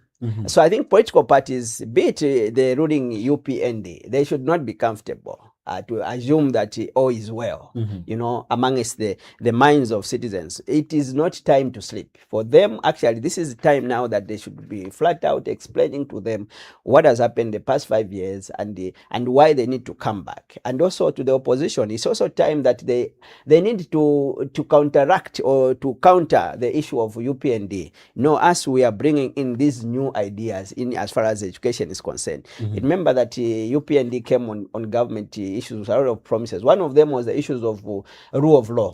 And we are seeing this issue happening in markets. I think I can attest to you without fear or favor that, you know, we come from an organization called Community Action Against Political Violence. What the violence that we witnessed in markets and the bus stops in 2020, definitely, like Jito said, we should never go back to those days. I should not be judged by the colors of my political party, but I should be judged by the ideologies that I bring forth on the table. So definitely this peace and tranquility that we are enjoying, it should never be taken for granted. And the key stakeholders that we should talk about are politicians themselves. They need always to ensure that they encourage peace. We can differ in terms of political ideologies, but unity of purpose in diversity is very critical in this period and every time. Because remember that we need foreign direct investment. Individuals will not invest, companies will not invest in our nation community if they see that there's no tranquility. So tranquility or peace is critical in as far as the issues to do with the sustainable development is concerned. So definitely I think the peace we are enjoying, it should be sustained, and by all means we should safeguard it so that at the end of the day we do not go back to the days where we see people being tear gassed. When I differ with you on a political ideology, it should remain because your ideas, I feel they will not sustain me. I think that is what we should bring on the table. So I think political party leaders, players, they need to play a very critical role in as far as this election is concerned. Yes, boring as it may be, but I think peace is very critical to any source of economic development. You can't talk about development, Mike. You can't talk about investment where there's no peace. I think we see in countries like DRC, Congo, and so forth. It shows, it's one of the richest countries in Africa in as far as minerals is concerned. But because of lack of peace, I think we see what is happening in Goma and all those other areas. I think we do not want to experience such issues. So peace is something that we should be talking about on our lips every day. Before we allow some callers come in and just be able to give their opinions and contributions this morning, we would like to hear your thoughts. Just before you join the conversation, we're talking about Honorable Gary Nkombo being charged for assault, 2 counts of assault. And this is something that we'll be going to court a little later on. But we did see the happenings of what did take place on the 20th of May, 2026. We just want to get an understanding from you. What are your thoughts in your some concluding remarks in regards to the violence that we did see regarding Honorable Gary Nkombo? I think very critical. Like you say always that a democratic dispensation, each and every individual, they have got a democratic right to belong to any political party. I think what we saw during the independent fighting in of Honorable Gary Nkombo and the violence that we see, this is something that was condemned and should be condemned by every other person. What was wrong during Patriotic Front days cannot be right during the UPND days. And I think some of these things, there are internal issues within the UPND family itself. They need to put the house in order, understanding. Yes, Honorable Garin Kombo is not a new face in terms of politics. I think he's a person that has been there for years and so forth. I think what made his removal as a cabinet minister and finally the UPND deciding to remove him as electoral chairperson, those are internal issues that can be known by UPND. But I think what is very critical is that his freedom of expression, freedom of association should be respected at all times by law enforcement agencies. So the police, they should be able to be seen that they are giving protection to each one of us. I think like we rightly says, yes, he has been charged. I think the rest, it has to go to court. They have to prove that he assaulted. Maybe there are some also videos that we never saw that trended. We saw part of it. I think those are issues that the lawyers will be able to prove in court. But above all, I think the UPND as a family, they should also put their house in order. Right now, there are issues to do with the people that went independent. The party said, no, don't go independent. I think they need to bring on board. And above all, I think for me, I feel that we need also to talk about internal, party, discipline. When the party gives an instruction, I think it's important that members adhere to it, no matter how difficult or painful that decision is. The moment you rebel against the decision of the organization in which you are in, it simply means that you become like a prodigal son. So, I mean, when we are a prodigal son, you are left alone, and you will not be, when you are banished, you will not complain. So I think those are issues that we need to talk about and to encourage. Peace is very critical, coexistence very important. But above all, I think like we are heading to this general election, I think my plea and my message to the Zambian people is that politics is an ideology, it's an exchange of ideologies. Let's not, you can differ in terms of ideologies, but let's not use fists we are brothers, you should be a brother's keeper. And when you come about this, we are all families. So I think let's not fight, let's not, ban markets or destroy property, or in the name of expressing our political differences. I think that would be it would be laughable of us. So as we go towards this general election, let's promote peace. Let's discuss in marketplaces, bus stations, and everywhere else. Let's discuss, and let's hold this government accountable to their promises, that which they promised, that which they failed,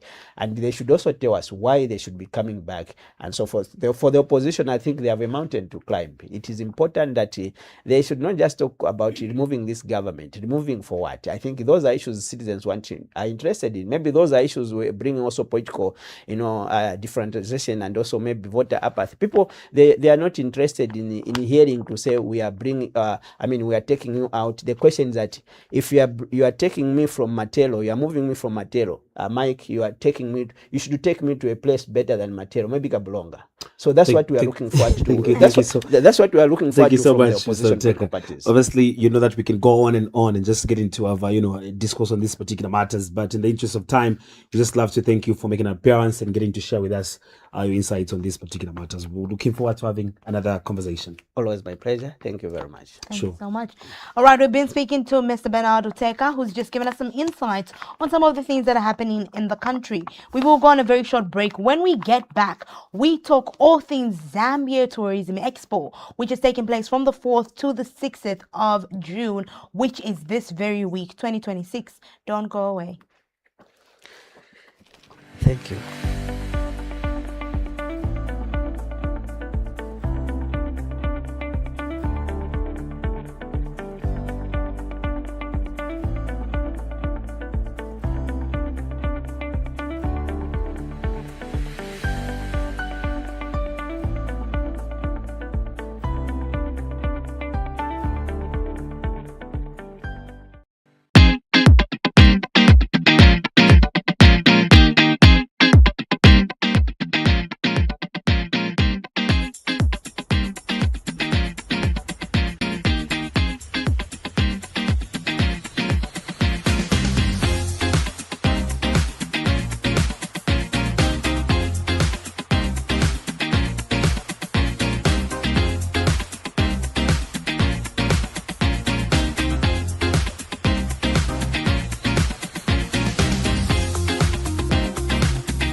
The Zambia Travel Expo ZATEX is back. Stronger, more connected, more impactful. Welcome to ZATEX 2026 from June 4th to the 6th, where opportunity meets authenticity. Driven by the spirit of Zambia moves you.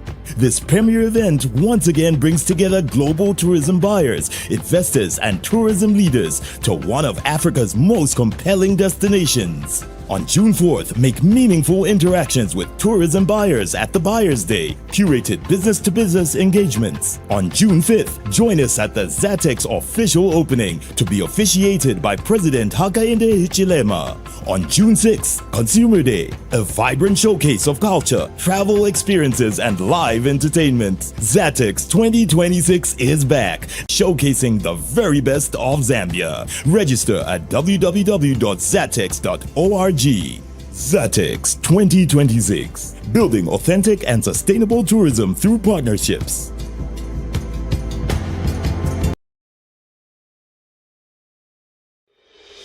Are you passionate about making a positive impact on communities? Do you dream of a career that combines psychology, social justice, and community empowerment? Enroll in our June 2026 intake for the Diploma in Child and Adolescent Mental Health, community-based work with children and youth. Dive into a transformative journey of learning and advocacy. Immerse yourself in courses that explore human development, social policy, and diverse perspectives. Gain hands-on experience through community projects and internships. REPSI is a TVETA accredited institution and offers all programs through online situated distance learning. You'll be empowered with the skills to create real lasting impact in communities. Join us in shaping a brighter, more inclusive future for children and young people. Enroll with us for a program that equips you with the skills to create real, lasting impact. To start your application, email us admissions.zambia@repsi.org or www.repsi.org or our Facebook page @RepsiZambia or call 0770-707-924. Together, let's make a difference through love, care, and protection for children.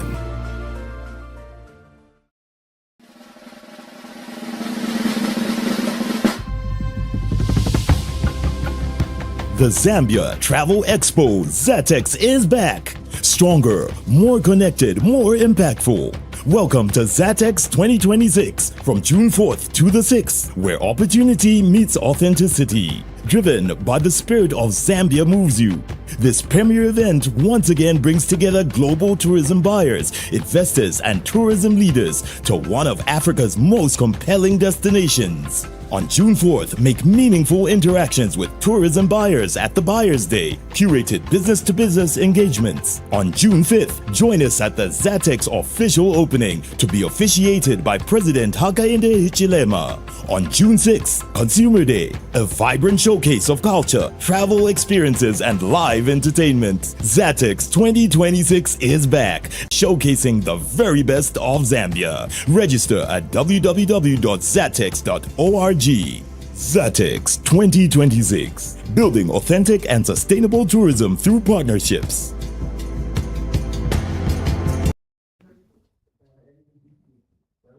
Welcome back. You're still watching the Royal Breakfast Show on Crown TV.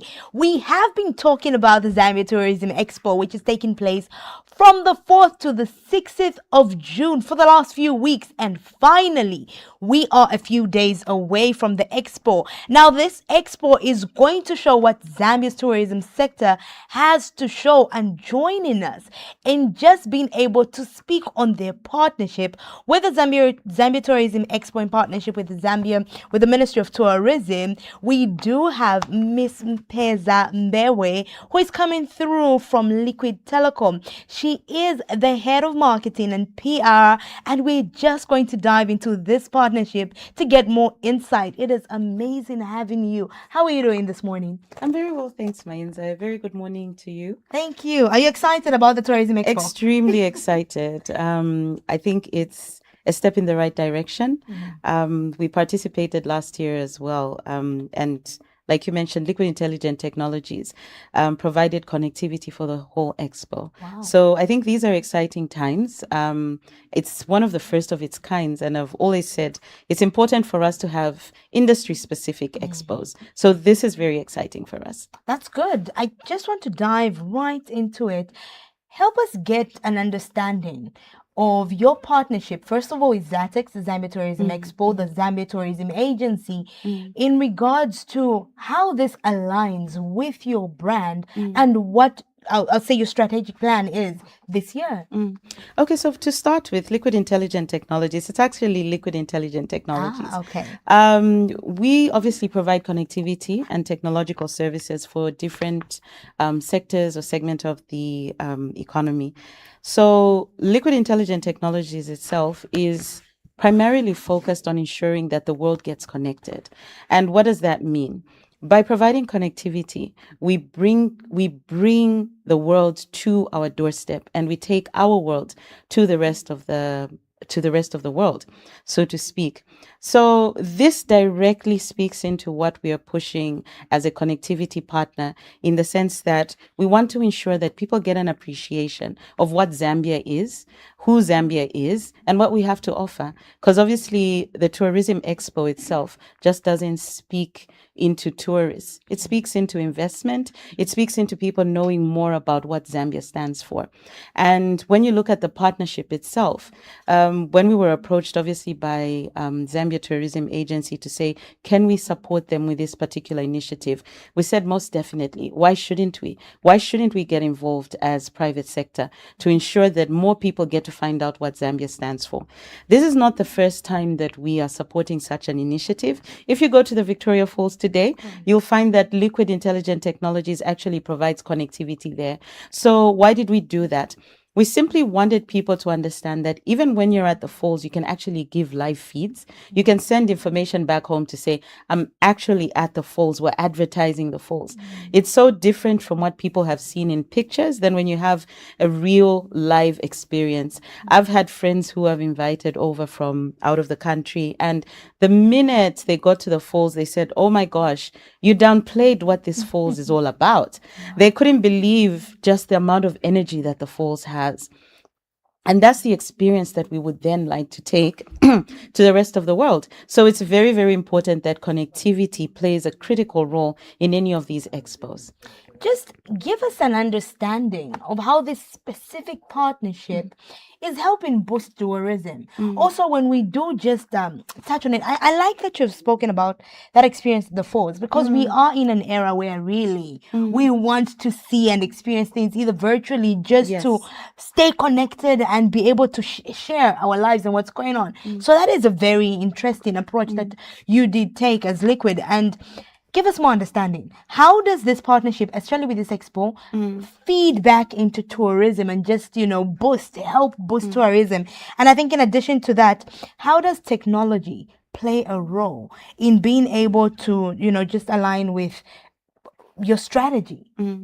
So I'll start with the issue around how does technology play a role. So to start with, you obviously know that everybody's digitalized now. When you're looking for something, the first thing you do if you want to make a reservation is you go to your phone. We're all able to access applications that will connect us to the outside world, or like I said, connect the outside world to us.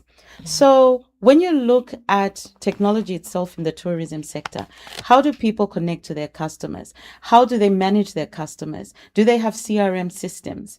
Do they have accounting platforms? And all of those platforms you could actually get at Liquid Intelligent Technologies, because we do have platforms that customers in the tourism sector can use to actually reach their customers. So if you look at, I'm a small, maybe independent provider of, let's say, accommodation, and I'm sitting somewhere, it doesn't have to be Livingston, but I'm sitting somewhere where it's a bit remote, but I have connectivity. I have connectivity because I have a reliable partner like Liquid Intelligent Technologies. I'm able to reach the outside world. I'm able to connect in terms of advertising. I'm able to connect in terms of customers making their bookings. So this is a real game changer. I mean, years ago, the first thing that you do is you have to either know somebody in a country. Can I visit your country? You need to know somebody. You need to know a taxi driver. You need to know a service provider. But now everything is at the tip of our fingers. So technology has really been a game changer. I can be sitting somewhere in Mexico and I want to visit Zambia. Where are we going to visit this year? Spin the globe. Maybe it points to Zambia. Somebody in Mexico can say, who are the service providers? People are listed. People on book applications like booking.com. And even if they're not on booking.com, they're still able to then ensure that they do optimization, advertising on platforms like Google. So the first name that will come out is Mpeza Lodges, as an example. So people were able to connect the world to Zambia and Zambia to the world. I think that is a huge game changer. With regards supporting organizations in the tourism sector, when you look at SMEs, as an example, a lot of the people in the tourism sector, some of them tend to be SMEs, unless those that have been established for a long time. But I've actually seen that there's been a lot of growth in this sector. People are offering different things. Just last week, I was in Livingston, and there were so many activities that you could do. And a lot of these people are SMEs. So when you look at the SME sector itself, it needs connectivity. It needs people to be able to take their product around not just the world, but Zambia as well. I've seen a lot more participation from Zambians in the tourism sector now than any time before. And I think ZTA did a very good job at ensuring that they advertise the holiday, the Holiday Amuloko. Holiday Amuloko. Right. I thought that was a brilliant initiative because it positioned every single Zambian, you, me, my children, to say they can actually go on holiday in different places and they can actually find accommodation, even on a budget. So a lot more people are participating. So what am I saying exactly? SMEs are really benefiting from the fact that we have connectivity all around Zambia and also at the expo. Right. I think it's very exciting. I'm even sorry to cut you short. When you spoke about being in remote parts of the country, I've had experiences with that, where I got exposed to saying I could travel to some of the most remote parts of this country. And it's so frightening if you're so used to being easily connected. Your biggest concern is, will I be connected? So to know that you could still have a holiday, stay connected with your loved ones back home, because as a mom, a sister, life doesn't give you time to rest. So when you choose to rest, your mind's still spiraling and saying, I still want to have everything in check.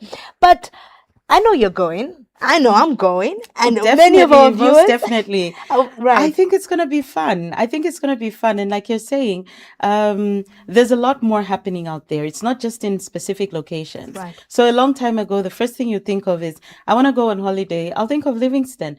But now there's so many. There's people going to the northern province. I've seen more pictures at the falls. People at the falls, they're taking pictures. They're doing exciting things. So like you said, the first thing we do is you get to a lodge, you get to a hotel. Do we have connectivity? Connectivity is critical for everything that we're doing currently. So for other people like you and I who will be attending this specific expo, what services are you offering that people need to look out for? Also, we do know that this expo is bringing in SMEs as well that are participating in this expo. What can they look out for that will be happening at your booth or stand when it comes to the Zambia Tourism Expo? So the first thing that we did obviously was provide connectivity for the entire expo. So whoever is going, you can connect to the Liquid Intelligent Technologies connectivity and have an experience and a feel of what our connectivity stands for. So we've really supported on that particular front, and we want to ensure people have a very good experience. Last year, the feedback was very, very good. People had a great experience with our connectivity.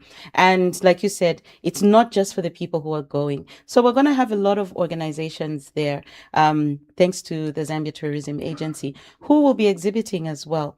So they can interact with the people who'll be at our stand. We have SME products that will allow them to scale in terms of if they want to improve their services, if they want to promote the different platforms that they have, they're able to connect to some of the SME services that we have. So these are different things from storage, to connectivity itself, to being able to provide you with a domain, being able to provide you with somewhere where you can host, maybe let's say your organization's information. So all that will be there. They'll be able to interact firsthand with people who could assist them in terms of how do we move our business from where it is to the next level.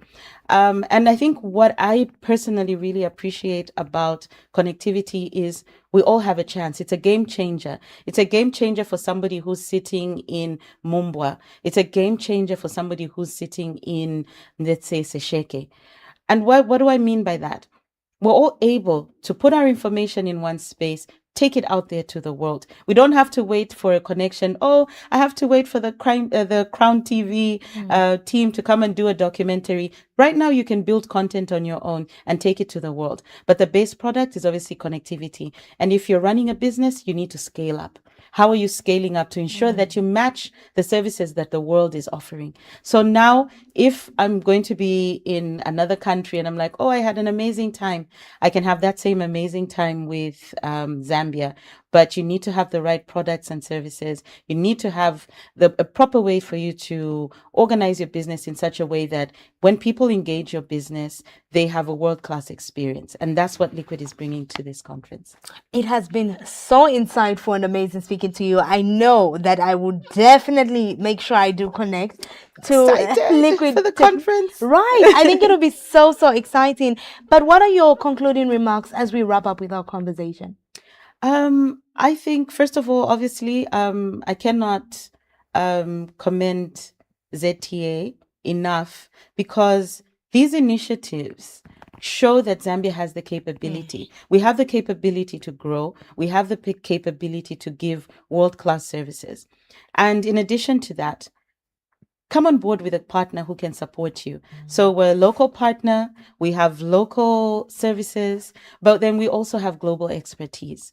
So join a partner who can support you in that journey. If you need to transition, you need to ensure that your business is scaling, you're going to the next level. Get a partner like Liquid Intelligent Technologies, and we'll definitely be able to support you on your journey. All our solutions are bespoke. It's based on what you need as a customer. So please talk to the team. Come and meet the team. That will be at Mulungushi Conference Center, and we are definitely going to be ready to welcome you. Thank you so much. Thank you. All right, I have been speaking to Miss Mpeza Mbewe, who's just been giving us some insight in regards to ZATEX, which is the Zambia Tourism Expo, which will be taking place in a few days' time. It is, unfortunately, the end of the breakfast show. We know would like to take more time to just dive into the various topics that we look at. Catch the team and die same time tomorrow. On behalf of Mike Sakala, Mr. Makokwa Kozi, Ndashi Mataka, and myself, Mainza Mbala Simaliki, it is goodbye, and we will see you tomorrow. Keep watching Crown TV.